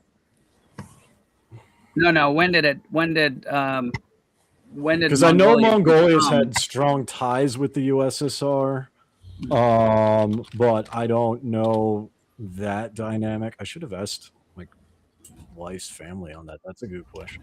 Yeah, because I know more of the Eastern Bloc countries and some of the stands along that the Russians took over. So yeah, 1921. Shortly after it got its independence, it looks like that it became a satellite state of the Soviet Union in 1921. Okay, so they kind of volunteered to be part of the Soviet Union. Yeah, okay. I mean, like I said, we still have like Soviet communist style schools here to this day. There are some like foreign schools that like teach English and stuff that are obviously not Soviet style. But if you look at the state-run schools, various Soviet era, the predominant party at this time, the MPP, the Mongolian People's Party, was actually created based off of Soviet era policies. So even to this day, there's a lot of like Soviet influence. Yeah, but there also was in Poland. Still, there's buildings from Russia. They weren't happy. They would have rather just made their own and been independent. Was it Poland or one of Czechoslovakia that the Russians brought the tanks in the 50s? I thought that was Chechnya. Well, it's where the Pope came. I think it was Poland. They brought in tanks against the civilians because they didn't want to be part of the USSR. See, that's the problem, Achilles, is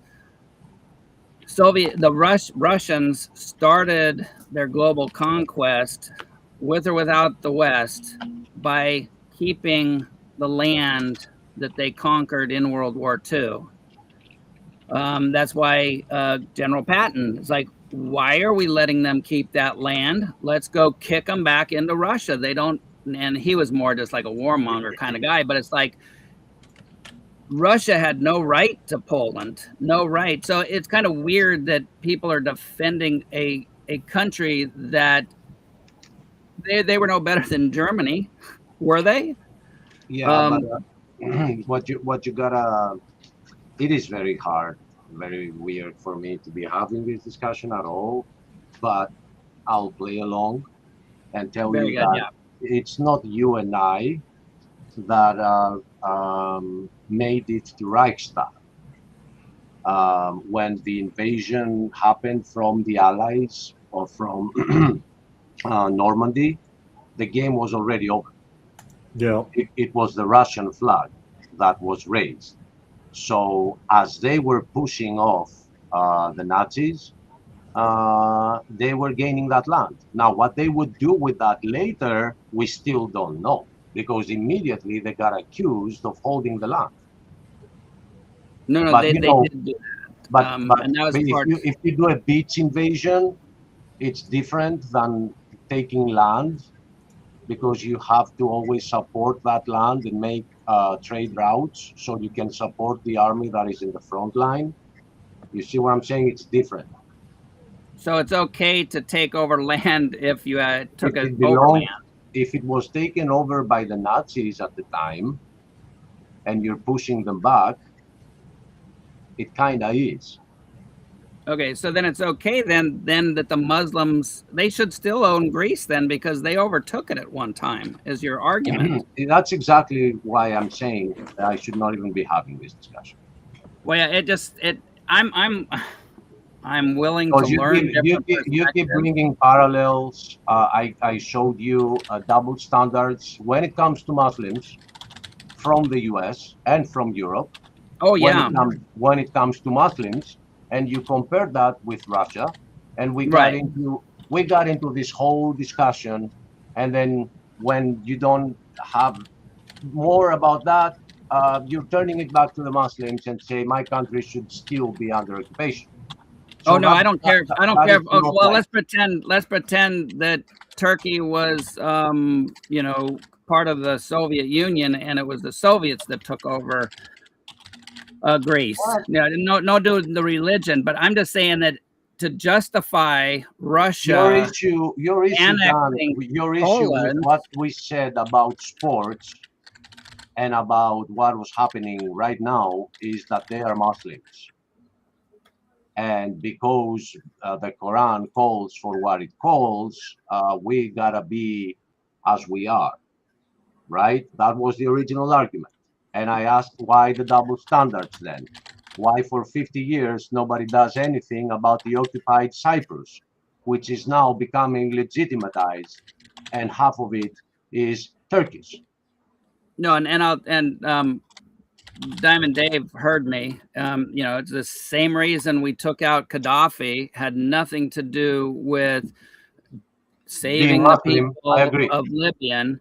We don't go and help out the Christian population in Nigeria right now that are under they're being, what do you call that? What the Germans did to the Jews, they whatever, you kill all the population, whatever it is. Nobody cares about them. The Nigerian genocide. Christians, thank you, that are having committed genocide. Nobody, and even like right here, you're like, oh, it's all right that the Soviet Union went into Poland and tried to commit genocide there. They took away their culture. Czechoslovakia, all the stands. I do have to say, and this is actually in support of you, Dan. Typically, you and I disagree on politics, and Achilles and I agree. But from what I'm listening to, I mean, it did kind of sound like, and maybe explain to me, Achilles, how I misheard, but it did kind of sound like you were advocating that any conquered land, like from the Nazis, they should have just been able to keep. When they discover right at the end of 1945, immediately, that there are plans to nuke all Russia with 200 nukes over major cities, and you have taken all the land from Nazis without any help. I don't know, dude. I don't know. Yeah, it's kind of like a stab in the back. Yeah, I don't know. Because I think from my history, the reason Russia was able to do that is the United States flew in a bunch. I mean, Russia didn't. I mean, they had toys for tanks. They had wiped out.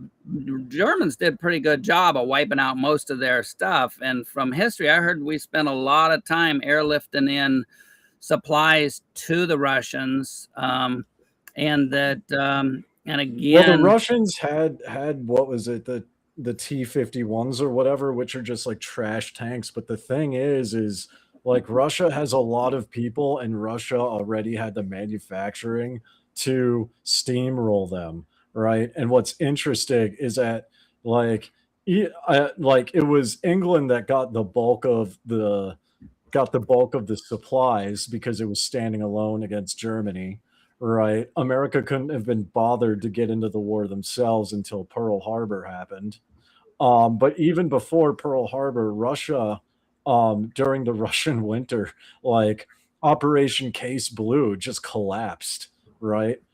Soldier, like, you know, the German soldiers were starving to death or freezing to death, and that gave Russia time to do a counterattack. And my wife was actually telling me there are Russian stories, songs, and legends about Mother Winter saving Russia, right, and preserving Russia. So it's almost like a sacred thing.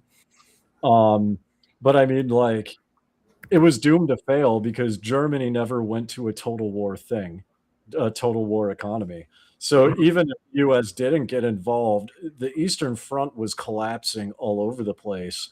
And Hitler was becoming so erratic that he was doing all these weird and wonderful, like, bizarre attacks, right? No, well, okay. Go ahead, continue. I was about to say that it wasn't Hitler's mistake, it was Mussolini's mistake that gave us the victory.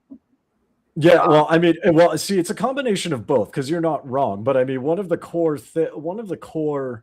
things was the reason why the German army did so well was blitzkrieg, right? The lightning war, going in super fast and just steamrolling things. But the thing is, not only was the Russian winter happening, but Hitler made a philosophical decision to, instead of just the original plan was to cut off the Volga River, right? To cut off the Russian supplies because it's vital. It's like an artery, right? And it's near Stalingrad. Instead, he decided to deviate and take and hold Stalingrad because it has the name Stalin in it. And that started a chain of events in the Eastern Front that let him collapse because they there was no tactical reason to hold Stalingrad. No, very interesting. I like history, so that's what now. So, Yeah. And this could be wrong. This is just Google. I hate it when you say I like history, but you only. Well, and I mean, here's the thing, right? from the See, here's the thing. Here's the thing. This historically is not wrong, but this is one piece of the puzzle, right? I know that. Because this isn't like in a day, this is over the course of years, during which Russia was already pounding the Eastern Front. They're just getting more supplies, right? Correct. And what does an army do with that? I mean, to me, this is like, wow, over 400,000 trucks and jeeps, 14,000 aircraft, 13,000 tanks, 4.5 million tons of food, and to, I don't know, 27 million tons of petroleum products. Yeah, and So don't I'm forget, just saying, don't forget 400 nukes over their major cities, though. Yeah, well, and I'm so just saying, the point that I'm trying to make to Dan's like thing here is this isn't wrong, but again, this is over the course of years, right, with ongoing attacks, right? So, well, I think, well, when did Russia invade? When did Germany invade Russia? Because they were allies for the first at least year. I thought it was in the 40s when Hitler's like, "Hey, let's go get them." The UK too were allies with Hitler. France were allies. No. I'm saying you're saying Everybody that. was before. Oh he yeah, became- no. Oh yeah, no. I'm just saying that.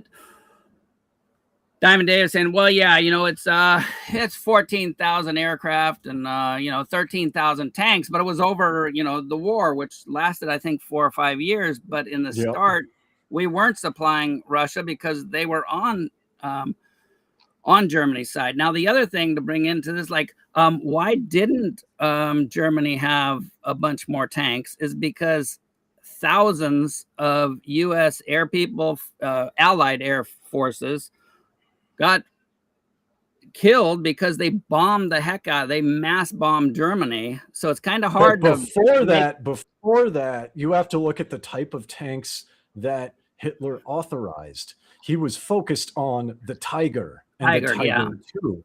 Now, those are expensive and the prototypes had problems, but because there was an administrative decision to focus on big guns and not just the Tiger and Tiger II tanks, a lot of resources went into the Bismarck. It went into, I forget the name of it, but that really stupidly huge gun on a railroad track, right? Yeah.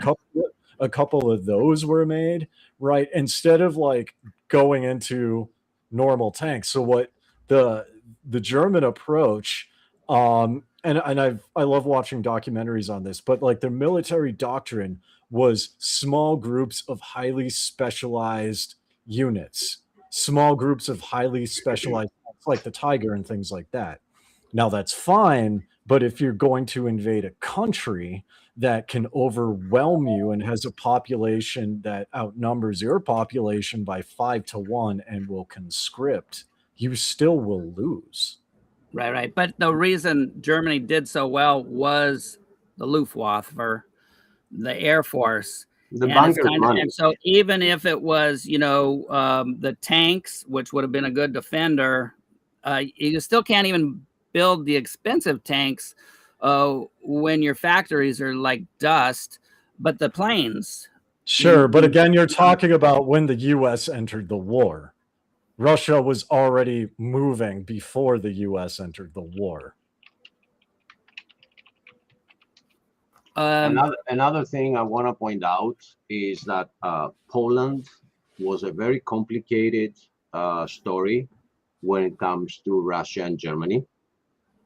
And it has been cut down to a smaller country and then bigger country, and then the one country gets half of its borders, then the other country gets half of its borders, then one part of those two invades the other one, destroys it completely, then invades Russia, then Russia takes the USSR, obliterates the whole thing, and then pays all the money to rebuild it from scratch and separates it from Russia, and then they betrayed them again.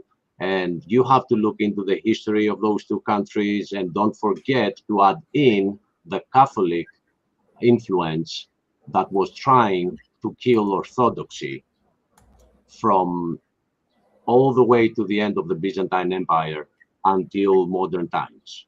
This is a very complicated matter, and it's not just, Stalin invaded. It's way more complicated than that.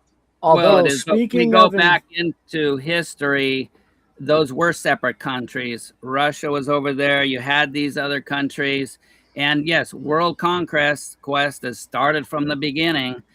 And now it's we get to World War II, and it's like, well, it's all right for the Soviet Union to form, to have these satellite countries, to segregate Germany. Yeah, that's okay. That's cool because 50 years ago, no, I don't know.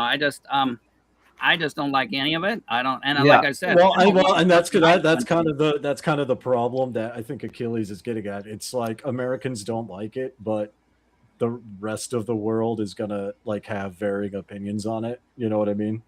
No, I'm just saying, I don't think there was too many Polish people that got run down by the tanks. We're happy with that.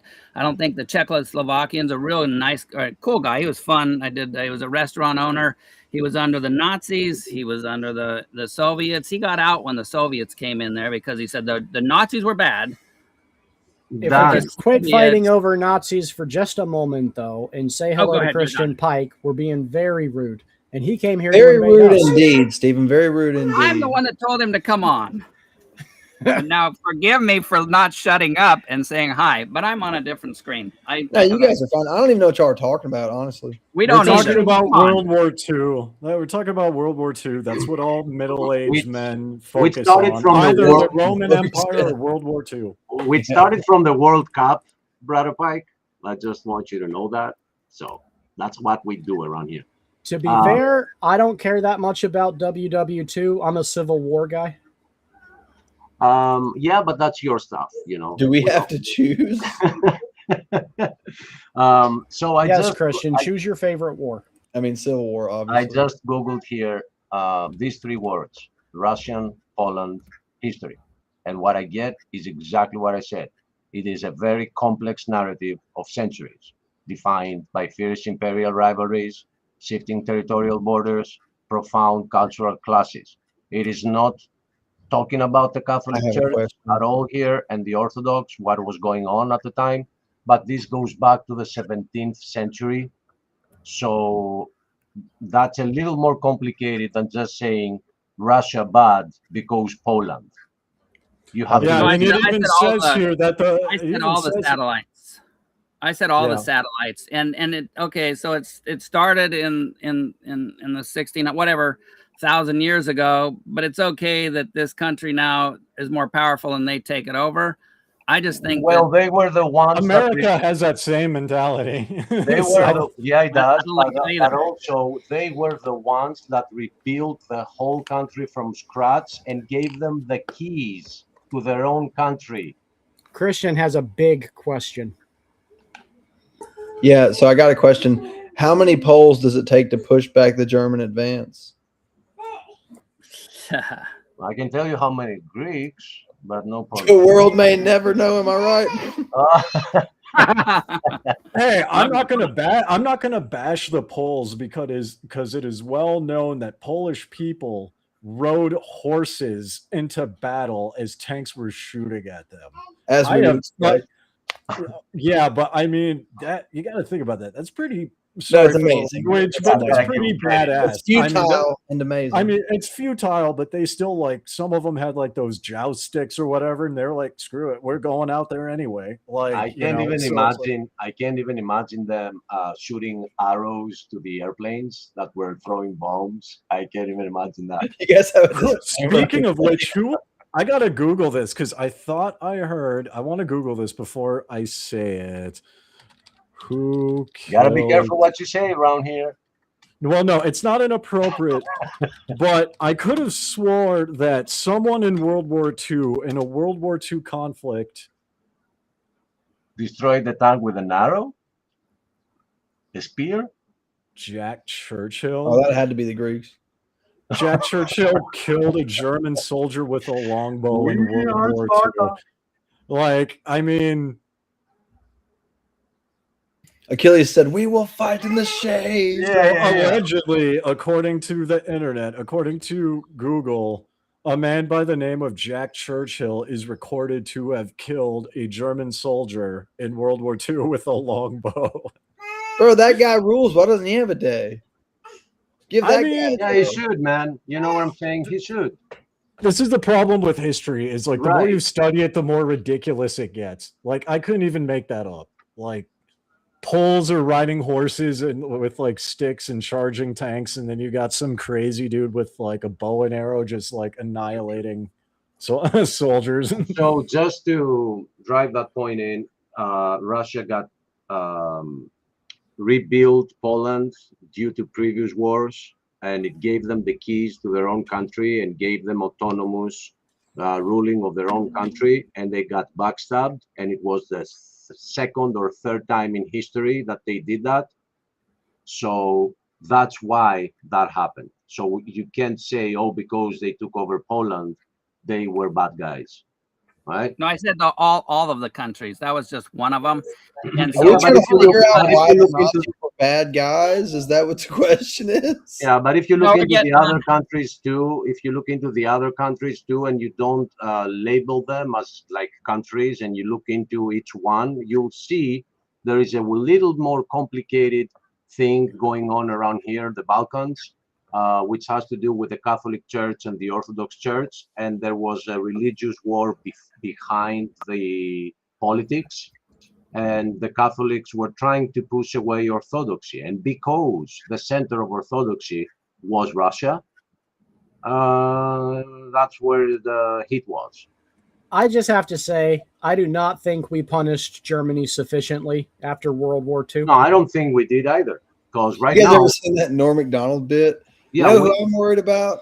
That Germany. That's Yeah. like the best bit of all yeah, time. and he's right, dude, because right now they're running Europe. And they're Yeah. the ones arming the countries that are, again, taking us to war all the time. We should have split Germany up. Reich. It's the Fourth Reich. Yep. That's what it is. We should have split Germany up and distributed amongst all of Europe. Like 4 different, not just 2, like 4 walls. Not I one. think we should have dispersed all the people from their native land into all the other nations like God did Israel and just blend them in. I say just bring back the Soviet era. Ooh. Just bring back the Soviet Union. We're definitely getting demonetized, dude. This is the last time we can You do said this. bring back the Soviet Union? Oh, yeah, That's a hot enjoy it. take. Wait, Hey, hold on. you guys, hey, you know what? And I'm just gonna say thank you for the disclaimer. He's got the disclaimer. I'm just gonna say that, you know, Yeah, we and have this ready to roll. This is why I say bring back the Soviet era, because Europe, I mean, people in Europe don't like the Soviet Union. Dave, However, no one wanted the hold on a answer. second, let me finish. But yeah, but like you guys were just talking about, Germany and the EU is the globalist, right? Germany and like they're the globalists, right? So they're going to be busy with the Soviet Union, and then people here in Mongolia are just going to be super happy, right? So We're it's not like, in Mongolia like you, Dave. you're in America. You have the strongest military on the planet. You'll be fine.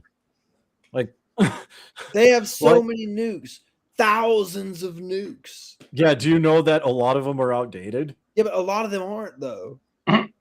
I mean, I love that quick well, I mean, response. you do know. I mean, you do know that like the U.S. has like satellites with space lasers on them, right? But it takes like 7 nukes. So are some top of our lasers, country. Brother Pike. So are lasers. but the point is that they can be like we're in the age of warfare, like where one country shoots a nuke and the U.S. can shoot it down. No one's nuking Mongolia, Dave. That's all I'm saying. yeah, and plus one nuke is going to ruin your day. I mean, just one, and Russia has more than that. Not that they. It was a cute story. This guy, computer-wise, I'm right here next to Hewlett Packard. In the day, now they're out of here, of course, because it's too expensive. But the Soviets bought a computer, a high-tech computer that they weren't supposed to have because of the Cold War. So it went into an Eastern European country, not a satellite one. So it got all the way in to the Soviet Union, totally perfect. Everything was fine. And they got caught, though. They didn't know how to work on it, and they had to smuggle it back into Europe to fix it in the country of origin. And so the Soviet Union got caught smuggling a U.S. computer out of the Soviet Union, not into it. Kind of funny story. Yeah. Well, and here's the thing. Here's the thing, Chris. Oh, he's not listening. He's not listening. Oh, he's always listening. Don't worry about it. Christian is always listening. Yeah, he's lurking in the shadows. He's lurking in the shadows. Okay. So here's the thing, Christian. We could get nuked by the U.S. Do you know Who? why? Who? Mongolia. Who's Do you going to know nuke why? Mongolia?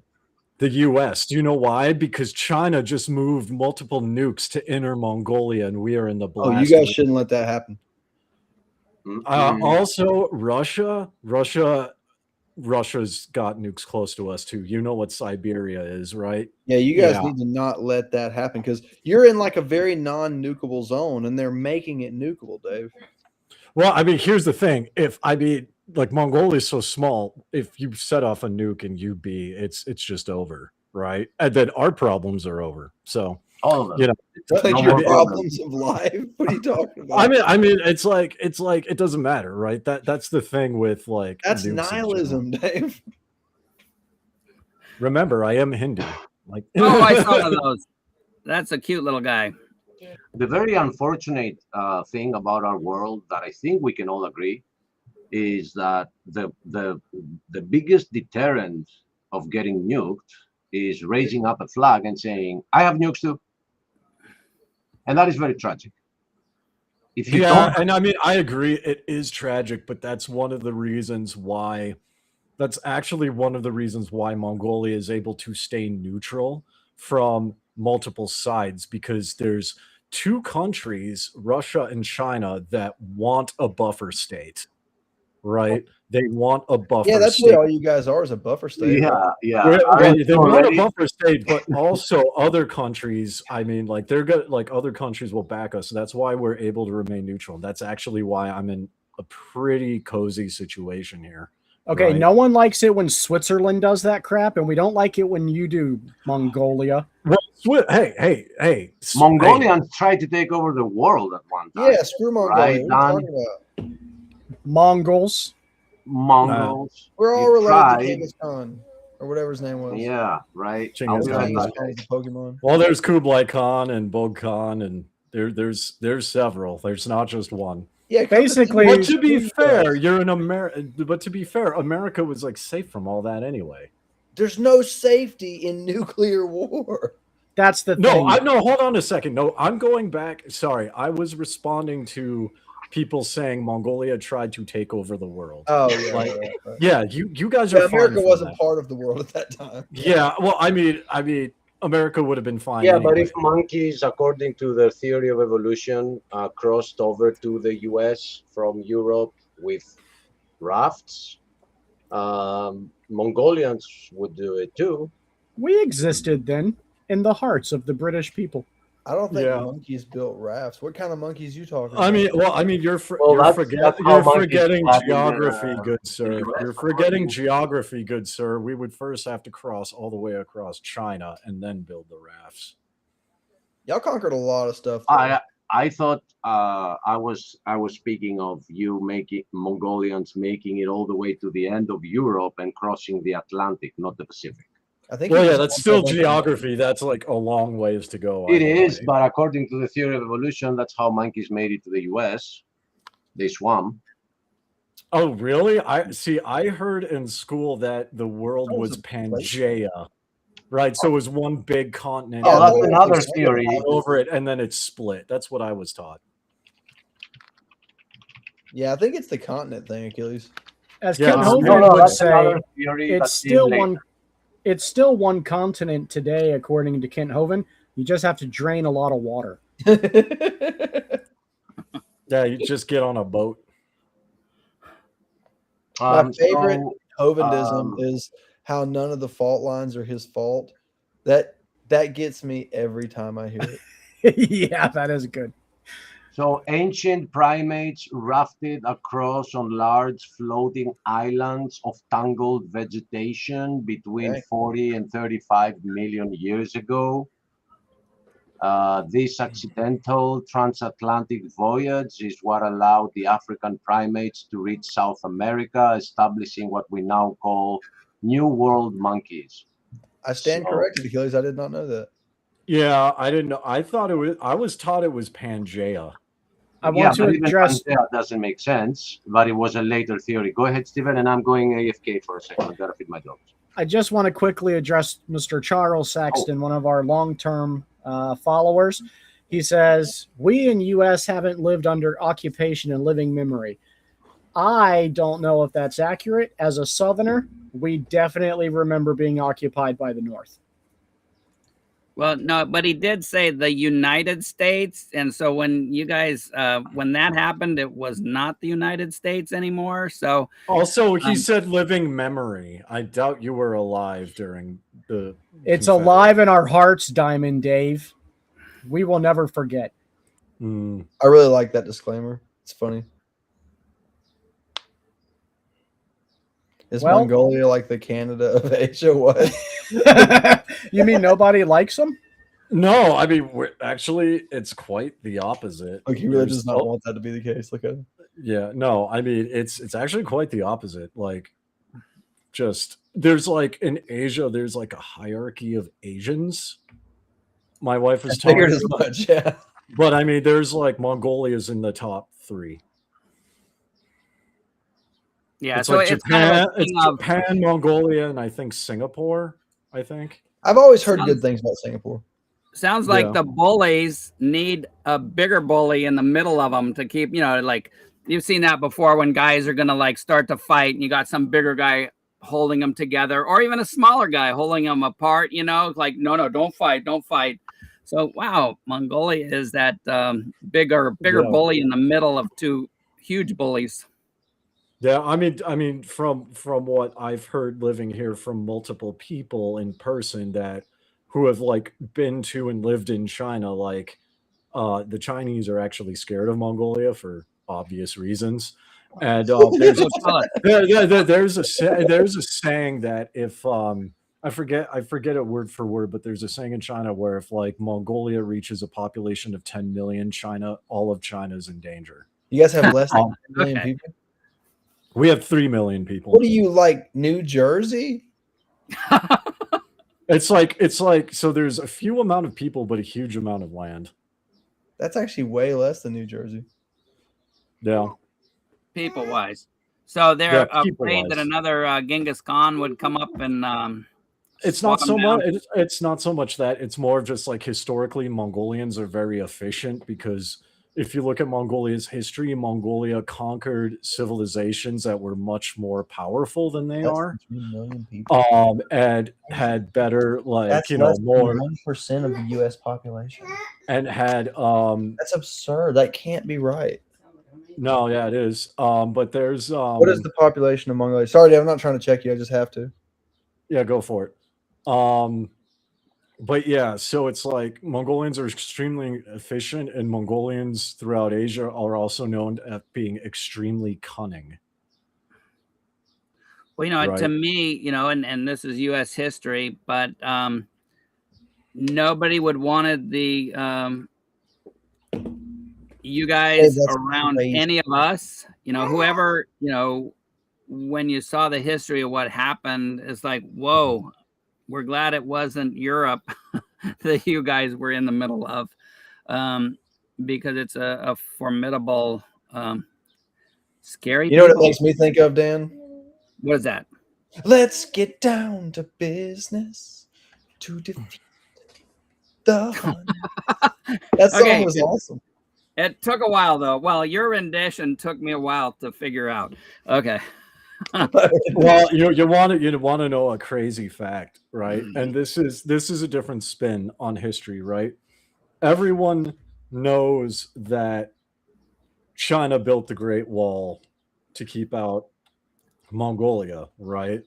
But I would say that's still a victory for Mongolia as an outsider. As an outsider looking in, do you know why? Because so many laborers and soldiers died to build that wall in the first place. Oh, it's like a de facto victory in battle? Basically, that's how I would see it, because I mean, you're basically killing your own people to... Well, like one of the wonders of the world and one of the greatest tourist attractions on earth was built because you guys were so formidable. I mean, that's pretty cool. Well, I'm going to say my wife, because I mean, again, I'm an outsider. But Claim it, Dave. I can't. I get They that's need not the population. Claim it. No, we're full. Have you seen traffic here? It's terrible. There's no way that's Actually, true. well, actually, so here's a fun thing because the roads are so narrow, everything is like gridlocked. It's brutal here. You have Now- a tiny population. How can that be? So the city of Ulaanbaatar, if you look at it, right, it like and you like map it out with city planning, it's only big enough to hold about 500,000 people, but most of the Mongolian population live here. So it's like stacked on top of each other, so it's So, like, crowded. all that Gobi Desert is just uninhabited. I mean, there are nomads, I'm sure. We're going off to the countryside in a couple of weeks, and so we're going to be staying at like a Gare, I Send me think. cool pictures of the Gobi Desert. I don't know if we're going there. I don't know where we're going, but Are you on Facebook? yeah, I'm on Facebook. Add me on Facebook. I want you to send me pictures. I'm lazy. You can find me. You might be able to send me a friend request, but it's locked. But yeah, so what was I going to say? But yeah, I mean, it's like it's a pretty cozy spot, and like Achilles was saying, like that's kind of the sad reality of the world. Is the only way to like get people to leave you alone is to like have nukes, or to be in like our situation where we have two world powers surrounding us with nukes, right? And that's kind of sad in my opinion, but that's just it is what it is, you know.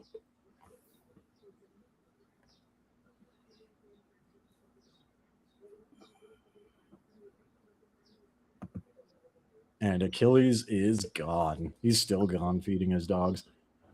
Yeah, Achilles is feeding the dogs at the moment. Oh, yeah. My wife And I wants mean- me to ask you, Dave, if you ever been in Nepal. Have I been what? To Nepal. I have not. No, He's not been to Nepal.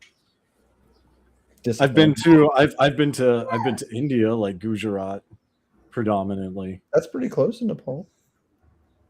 Yeah, I mean, but that's for different reasons because I have family there. Mm. So,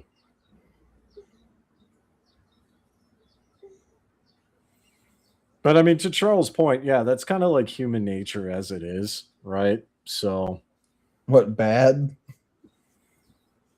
I mean, depends on how you look at it, I guess. And like, I think it's got to be a worldview difference. But I mean, for like me, it would not. And this is why I was saying, bring back the Soviet era, because like someone like me would like the Soviet era coming back wouldn't bother me, right? Well, obviously, okay, obviously, Steve. I just had to put that out there, Dave. I Well, just had to put it out there. I get it, but I mean, like, it's a worldview difference, right? Because I think that's what it boils down to. And when we like circle, Steven, you know why he wants to bring it back. It's that old Mongolian blood thing. Look at him. He's Yeah, going on conquest right now. That's why he won't take his glasses off, because he don't want you to see it in his eyes. I haven't Okay. trusted the Khan since the Wrath of Khan. That Star Trek movie changed everything. Waka waka. You know what my opinion on the Soviet Union is? You know what they say? Fool me once, strike one. But fool me twice, strike three. Yeah. I mean, the reality is, I doubt it ever will come back because, you know, empires rise, empires fall, you know. Kind of trying to come back over there in Ukraine. I don't know. Ukraine is its own thing. I stay out of that just because I think it's weird. I think it's weird that nobody in America cared about Ukraine until Russia invaded them, and suddenly you're a bad person if you don't support Ukraine, right? Well, I'm one of those that still don't care, and but I am, I guess, considered a bad person because it's like I don't It's not care. America's problem. Yeah, it doesn't matter. It's not America's problem. Right. Well, I feel like we took that outlook in World Wars I and II, and then it later became our problem. I mean, here's the thing. That was the only reason why the U.S. got involved was because of Pearl Harbor. Had Japan not attacked Pearl Harbor, like U.S. wouldn't have entered the war. But that's what I'm saying. The fact that we hadn't entered the war and wouldn't have unless we were forced to. What the heck if we didn't, Dave? That's the thing you got to think about. I mean, what the heck would happen? I mean, Europe would be different. America would still be the same. Mongolia would still be the same. India would still be the same. India Europe would have be one big swastika with no minorities. So, like, how is that America's problem? There's less places to visit. Why? We like to visit. That's it. It's just a selfish. I want to visit. But it's weird to act like it's just normal for all of Europe to fall to the Nazi regime. That's not an acceptable outcome for the world. Why not? I mean, it was acceptable during the Roman Empire and the Holy Roman Empire. So why? So we why just can't doing that? We didn't learn anything from all that. I mean, what was? I mean, the thing is, well, America wasn't even around at the time of the Holy Roman Empire. And I mean, humans. but, yeah, but I mean, the thing about it is, and this is just kind of my take. Go ahead and throw up the disclaimer. Steven's going to do it anyway. Just do it. Get it out of your system, Steven. Throw up the disclaimer, right? All right. Everyone has seen the disclaimer now, right? The thing that I have, and Achilles was talking about like hypocrisy, and this is something that I can get on board with on this point, and that is America talks about like being the, America wants to be the global police force, but it's also about putting America first, putting Americans first, American jobs first, right? And so these two, in my opinion, conflict.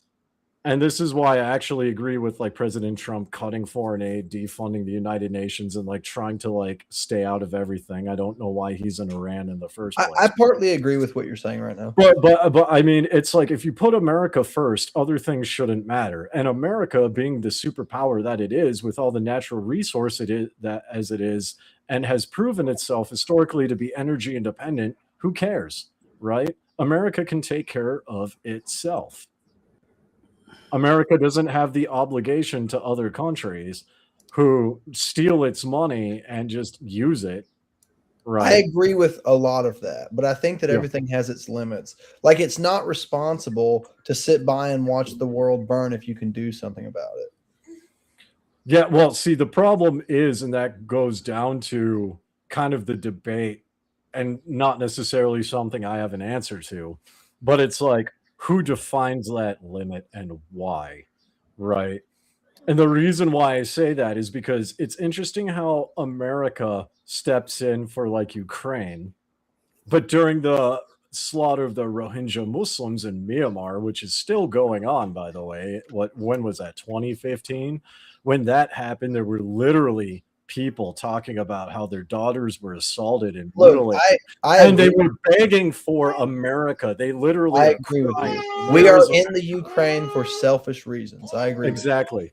But I mean, and that's kind of the point, is America's in Ukraine for selfish reasons, and now people are saying, why are we involved in, global affairs in the UN? Well, why are you in Ukraine?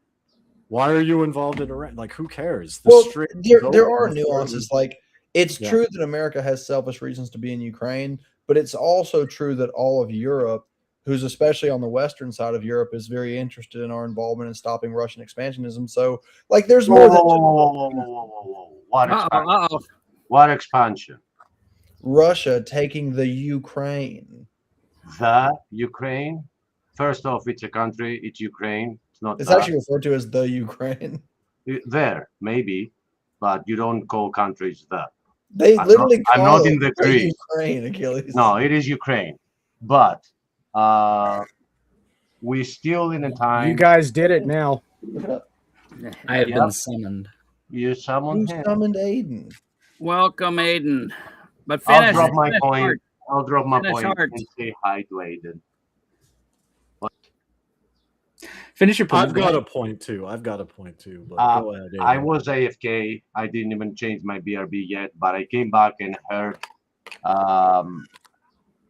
that the Western European countries are happy for American intervention in the Ukraine because that way they stop the Russian expansion. And that is completely false. It is not false, Achilles. We were France talking, is in okay, favor okay, of well, it. well, at Italy's in least, favor well, of it. Ireland's in favor of it. It is Christian, not false. No, I'm giving you the other perspective, what everybody around here sees in a different light. All right. Russia has been surrounded by the nations that were saying that don't worry about it. NATO is just going to be these 5 countries and we will not be aiming weapons at you. And then they kept expanding and they kept expanding. And now it's surrounded by so many nations that are in NATO and they're all armed. And he drew a line and said, not these countries. And one of them was Ukraine. I'm not disagreeing with the fact that we provoked them. I was simply making the statement that several Western European countries want us involved. I agree there, and I think the provoking part involves the European nations as well. I don't disagree with that. Yeah, Aiden, go ahead. Well, wait a minute, Diamond Dave, and then Aiden. Well, I just had a point. The Iran thing is to get a leg up with China and oil, probably. But I mean, in order to get a leg up on China, you'd have to do it in more ways than just oil.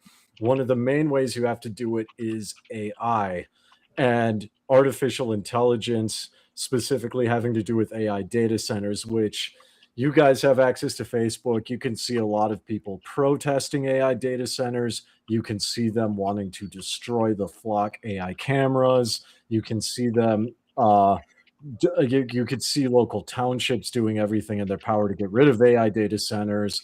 Meanwhile, we're building stupid amounts of data centers here in Mongolia. China's got a ton in Inner Mongolia. There's an entire city planned in 2030, 2032 that is built around data centers here in Mongolia.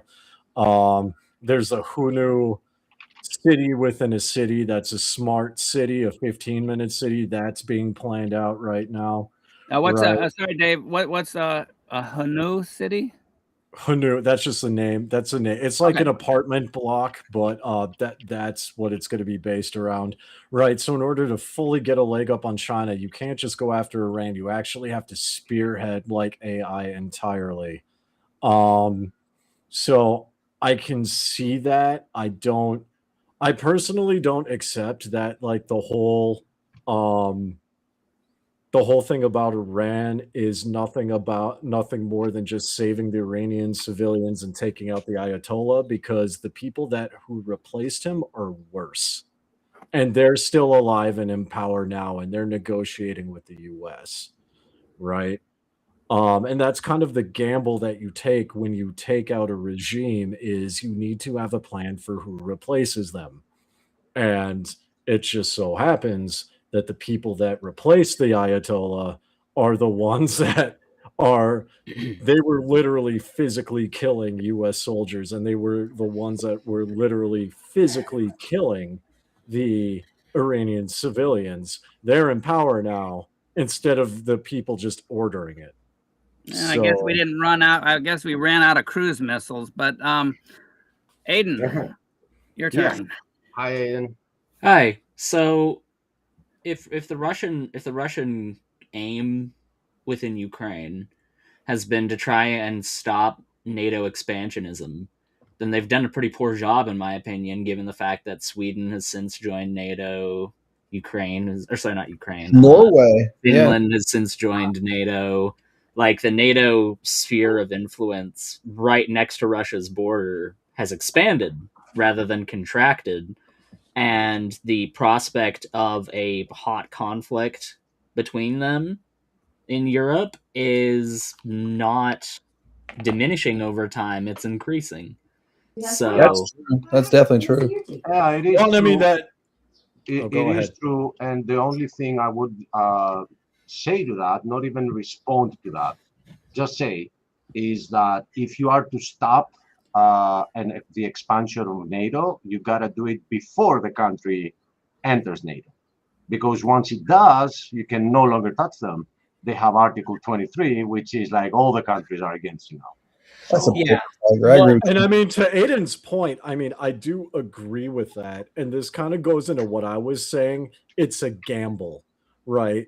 Because whether it's Ukraine to, stop NATO expansion, or whether it's the US trying to eliminate a particular regime, there is a particular goal in mind. And on paper, what's on paper doesn't always reflect what happens in reality, right?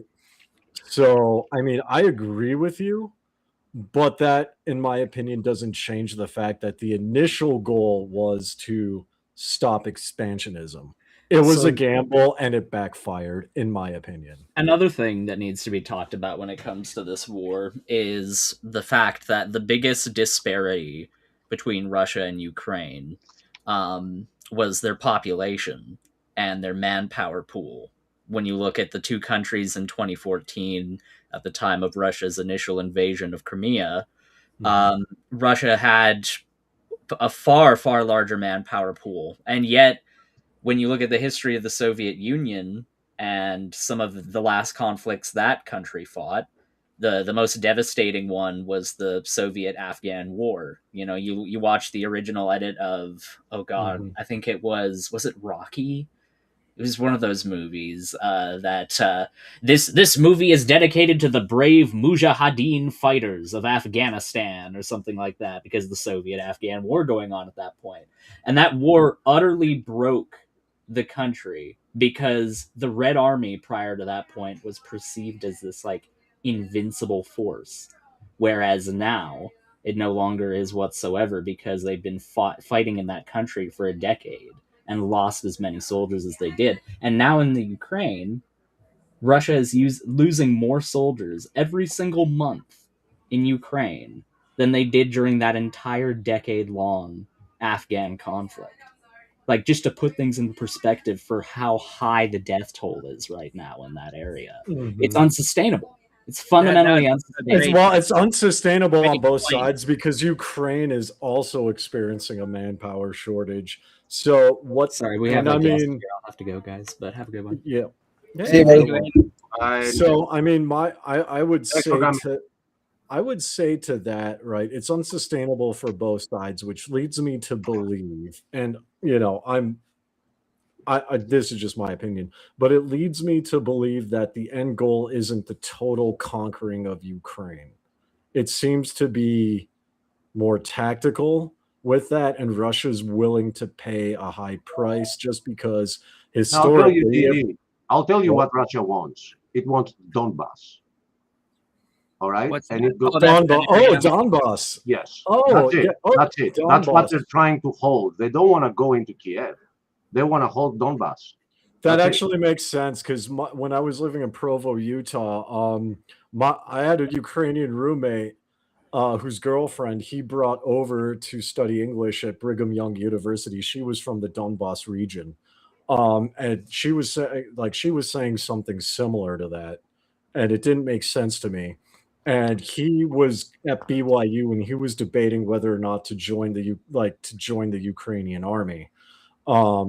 Just for family reasons or whatever, right? I don't remember the full story, but it was interesting to me because they were talking about how Russia's really from what they said that Russia is obsessed with Donbas. No, it's not. I'll tell you what it is. Kelly, could you tell us what that region is, and then you can. It is Western Ukraine, and it is two regions, Lugansk and Donetsk, which together with Crimea had referendums that voted to get out of Ukraine and get into Russian territory. They voted for that. So that happened after the coup of 2014, which was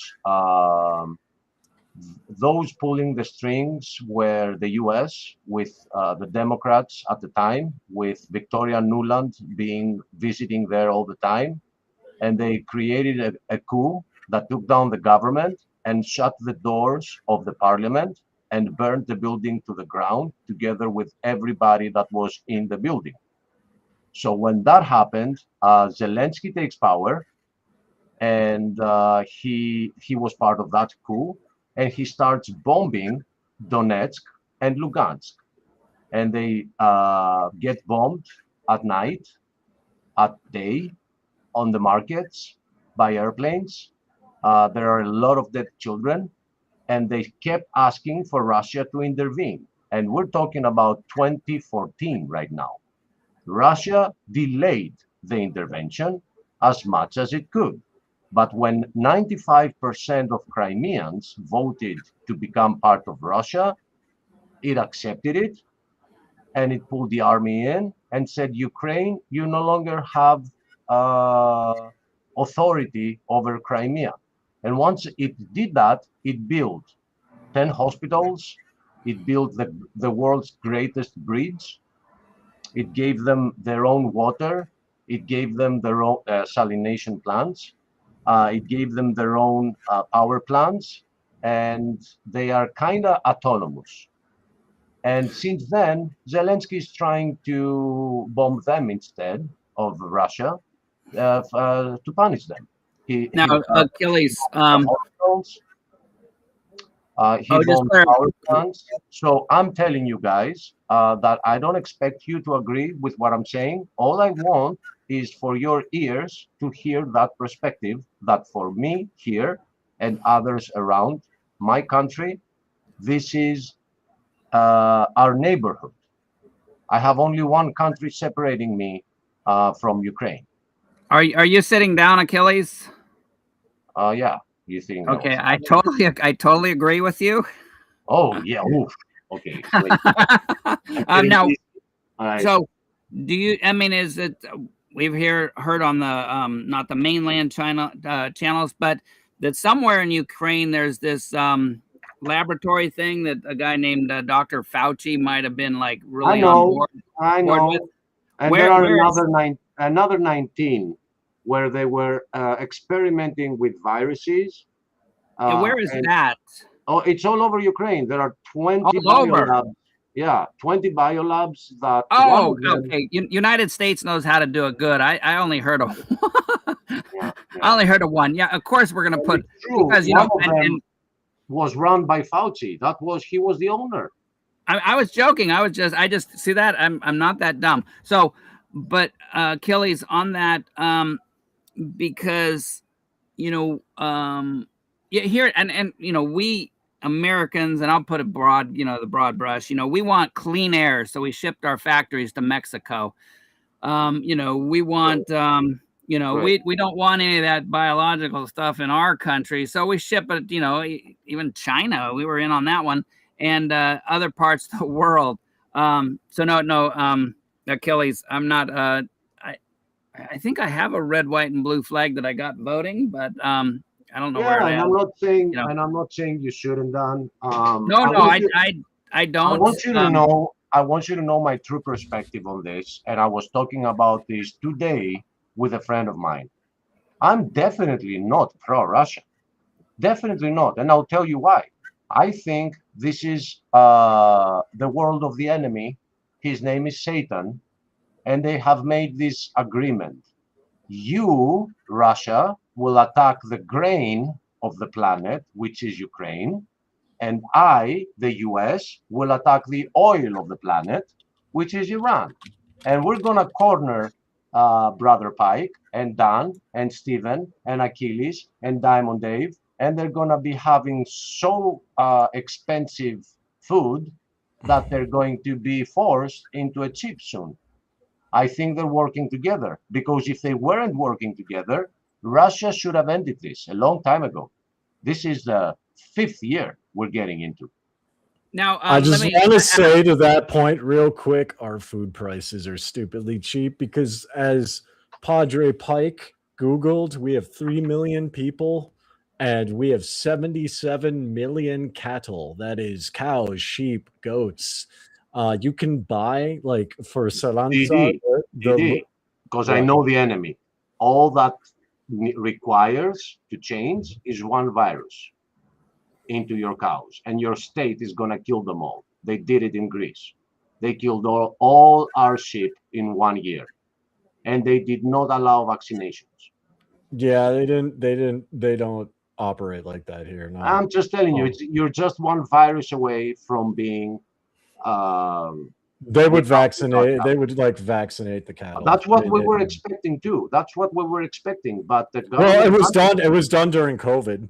No, right? I mean, okay, no, right here, this year, 2026, they killed all our sheep, and they did not allow the farmers to vaccinate them, even though the vaccine existed for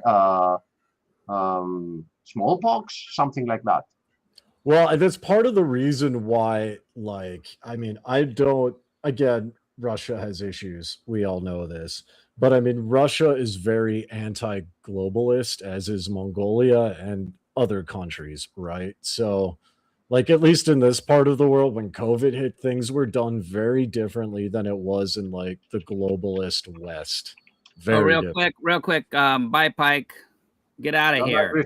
Oh, yeah, you guys have a good one. I was trying to sneak out and not cause any disruption, but this was super fun. I'm just tired as heck because I was doing flooring all day.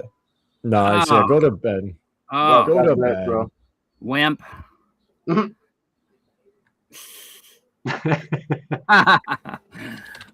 Very cool. Oh, sorry. Balloons. I wonder. No, it's fine. I just wanted to bring up that point because Achilles like brought up my area, and I will say to Achilles' point, we are an anomaly. We are not the norm. Right. Well, again, by the way, are you only 3 million? Mongolians are only 3 million. Yeah. Oh wow. It's about 3.1 million people. Wow. And I thought we're the small country here with 10. Yeah, no, we've got. Yeah, I mean, it's cold. It's cold in the winter, right? You think that would make more people, though? No, well, no, it's like, I mean, people. It's not like America where it's like 20 or 30 below zero with wind chill Fahrenheit. Like it's like -75, -80. Wow. Below zero with wind chill. Yeah, but usually nine months after that weather, there's a spike in births in the north. I mean, to a point, but I mean, like right now, it is June 27th, and it is 61 degrees here, and we are having a heat wave. Right? So we are having a heat wave too, and when that happens, I remember Trump, who said that the U.S. is now the hottest country in the world, and I was like, dude, you gotta try Greece in a heat wave, dude. It's like you gotta go to like Dubai in a heat wave where it's 120 degrees Fahrenheit every day in the shade. Yeah, but yeah, definitely Dubai is hotter.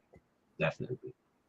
I've been in Egypt, and at noon of July, you feel your blood boiling. It's so weird. Like 50 Celsius. It's so weird. Anyway, the thing is, my only issue with getting the other perspective and trying to show the other perspective is when I hear something that I know the other perspective to, I want to throw the other perspective in for balance. Maybe I'm a Libra. I don't know, but I've actually arrived to the conclusion that all our leaders meet up behind closed doors and arrange what they're going to do. Good. You're finally agreeing with me, Achilles. No, and just a thing, because I know you've said a lot of times, I welcome your opinion. I learned so much from you, and that's why I really like Diamond Dave on here, because yes, we are in a propaganda bubble. In the United States, and I don't know about Diamond Dave. I don't know if you guys, your government wants you to hear what they want you to hear. I don't know. I know Achilles, you said in Greece, they're telling you like, yeah, you got to do this, and this, and listen. Yeah, we're getting the same. We're getting the same bubble that you are. You have to dig deeper out of it to find the truth. We have Americanized media here. They will push the perspective of the U.S. always. So and this is just my observation, my opinion, but from what I'm seeing, it actually appears to be the opposite, where like there's all sorts of media that are allowed. So it's not just the Mongolian. You can find like international news, you can find American news. It's all over. And I think it's the opposite strategy where the government is like, look at everything. Here's all the information. And then they dump it on you to overwhelm you and then say, it's okay. You can't make sense of this. We can guide you through it. So it makes it's some sense, there. though. It makes Yeah. some sense because For you're sure, surrounded, appreciate by Russia and China. I'm replying right now. Yeah. You're the buffer zone between those two. It's a good thing they get along, right? Good for you. Yeah, but Sorry I about mean, that. like, Yeah. but yeah, and I mean, it's like the point is, I bring different perspectives, and I talk about like what I hear, what I see, like in the museums and things like that, just to throw that out there for consideration. Like, I'm not trying to say that what people have learned or believe is necessarily wrong.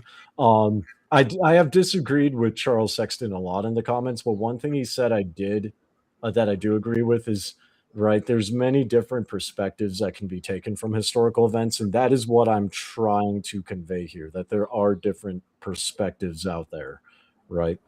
That's why we love you along. But 1 second, I gotta run. I just got a text. Sorry, I thought I muted when I said, hey, yeah, they said an alarm was going off and they want me to go check it. I'll be back in a bit. All right. But Didi, some facts are facts. That's my issue. If you take the story out of context and you don't see what happened first and what led to the next and how then that evolved into the next, you can create a lot of narratives and people are saying, well, we can agree to disagree. But if you put them in the right perspective, that this happened and then that happened and then that happened, and these are recorded facts, not opinionated at all, then a truth is objective. There cannot be subjective truths, because the word truth by definition is objective. There is some truth of the matter. No, yeah. I definitely agree, and that's why I qualify it by saying perspectives, right? So yeah, and I believe that some perspectives can be altered if you point people the right way and you tell them, look into this and look into that. But I get very disappointed with trying and hoping in that, because not many people do that. When a live stream ends, not a lot of people are gonna go look into what the other side said. And that's, yeah, and I mean, I actually, like, even on Christian stuff you guys bring up, I obviously don't agree with it, but you guys know me. I'll research it and I'll sit on it, right? I'll sit on it. I'll kind of reflect on it and be like, all right, could there be something to this? You know what I mean? For me, that is good enough. No. Like, I don't expect people to agree with me on panel and say, oh, you just changed my mind. No, but, sit on it, sleep on it, think about it, look into it, get out of the bubble. Like, the bubble is strong. And I experienced the US and I saw how strong it is. It's very hard to get out of the, oh, this is a left propaganda, or no, that one is a right propaganda. It's insane to get out of it. Sorry, I'm typing in the background. I'm actually really kind of stoked because I'm about to go on ex-Mormon podcast, and apparently a well-known ex-Mormon YouTuber called Rebecca Biblioteca has been trying to reach out to me. She's a friend of mine. So apparently the Mongolian mission president of the LDS Church is not allowed back into Mongolia. And people are trying to reach me, trying to find out why. Give me his name. I will find out why. Stephen, are you still here? Did we put you to sleep? I'm here. I'm listening to you guys debate whether Stalin or Hitler was better. I forgot why I asked. Go back to sleep. We'll call you when we. Yeah, give me. Okay. Give me a second. I'll BRB. I have to watch it. Oh, okay. Yeah, I remember. I watched James. Okay, it is almost 5 a.m. It's 4:30 for me. James White, right? James White. Yes. He's asking for an authority Mormon to debate him. To debate Mormonism. Ooh, I need to reach out to him because that could be good. I'm still waiting on his answer of whether or not he's going to do the interview with us about textual criticism and manuscript history. But I'll call again tomorrow and leave a message that I know an LDS apologist who will debate him. I would love to see that, dude. I would love to see that. He's been focusing on Eastern Orthodoxy a lot lately, and he also asked to do a bit of Mormonism. And yeah, if we could help, that would be great. So that was I'll have to do that. Yeah. So this was a great pre-monetization show. You need to take this private. So what it is I can go through and pick which episodes to monetize, and I'm just not gonna pick this one. In order to get monetized, do they get like into some review on their own? Like you don't get to choose which videos they will review? Yeah, no, like I can totally pick what videos we want to monetize and what ones we don't. And then they also have the ability to be like, you ain't monetizing this one. Because I think we hit all, like it was like people, all the censored words. Yeah, it was like people did it on purpose. I don't know, man. But here's the thing, and you know this about me, like if a specific subject gets brought up, I'm gonna have to respond to it. I can't hold back. And then it escalated. Oh yeah, I know. It's all good. Like I'm not sweating it. This just will definitely not be a monetized episode. I'll just remind you, this whole thing started from the World Cup, dude. It's a slippery slope, Achilles. That's how easy it can happen. I mean, I hope YouTube understands. All we wanted to do is talk sports. That's all it takes sometimes. So to our viewers who are Christian, I just want them to know that I think even though I bring the other perspective on some things, I do think it is very fishy that this war doesn't seem to end. And I think it has to do with the Antichrist coming up to stop it so he can become the hero. So I would say stay tuned to see what happens. I think that all the world leaders meet behind closed doors. And I don't want to tell you what they actually do because, you know, let's leave that out of this show. But that's why the wars don't seem to find their way to an end, because this is where we are. And if you look around, we get all the signs that we were told that we would see. A lot of strong earthquakes in diverse places, famines, wars and the rumors of wars. And at some point through all this mess, as the earth is like a woman giving birth, and these are the labor pains, it is going to give birth to that Antichrist, and he's coming. So I think this is going to be what is going to, in quotes, save the day, because it ain't going to be saving the day. They're just, that's what they're planning. So I don't want anybody to think that I'm pro any of the sides. I'm not even pro my government at all. Like, our people are suffering here as much as the Americans are suffering right now. And here we are debating things that don't change the suffering. So, anyway. I think that's actually beautiful. I'm putting a full stop here. And I think if nobody has anything to add, we should end this before it's too late. Something happens. Okay, we can do that. So yeah, for all of you who watched this episode, I'm terribly sorry. But to be honest, it's your fault because you're the loser who had nothing better to do on a Friday night. So we love you for being lame. We also are lame. And you lamies just keep coming back and hanging out with us. Have a great night, everybody. God bless you all. Don't tell them what to do.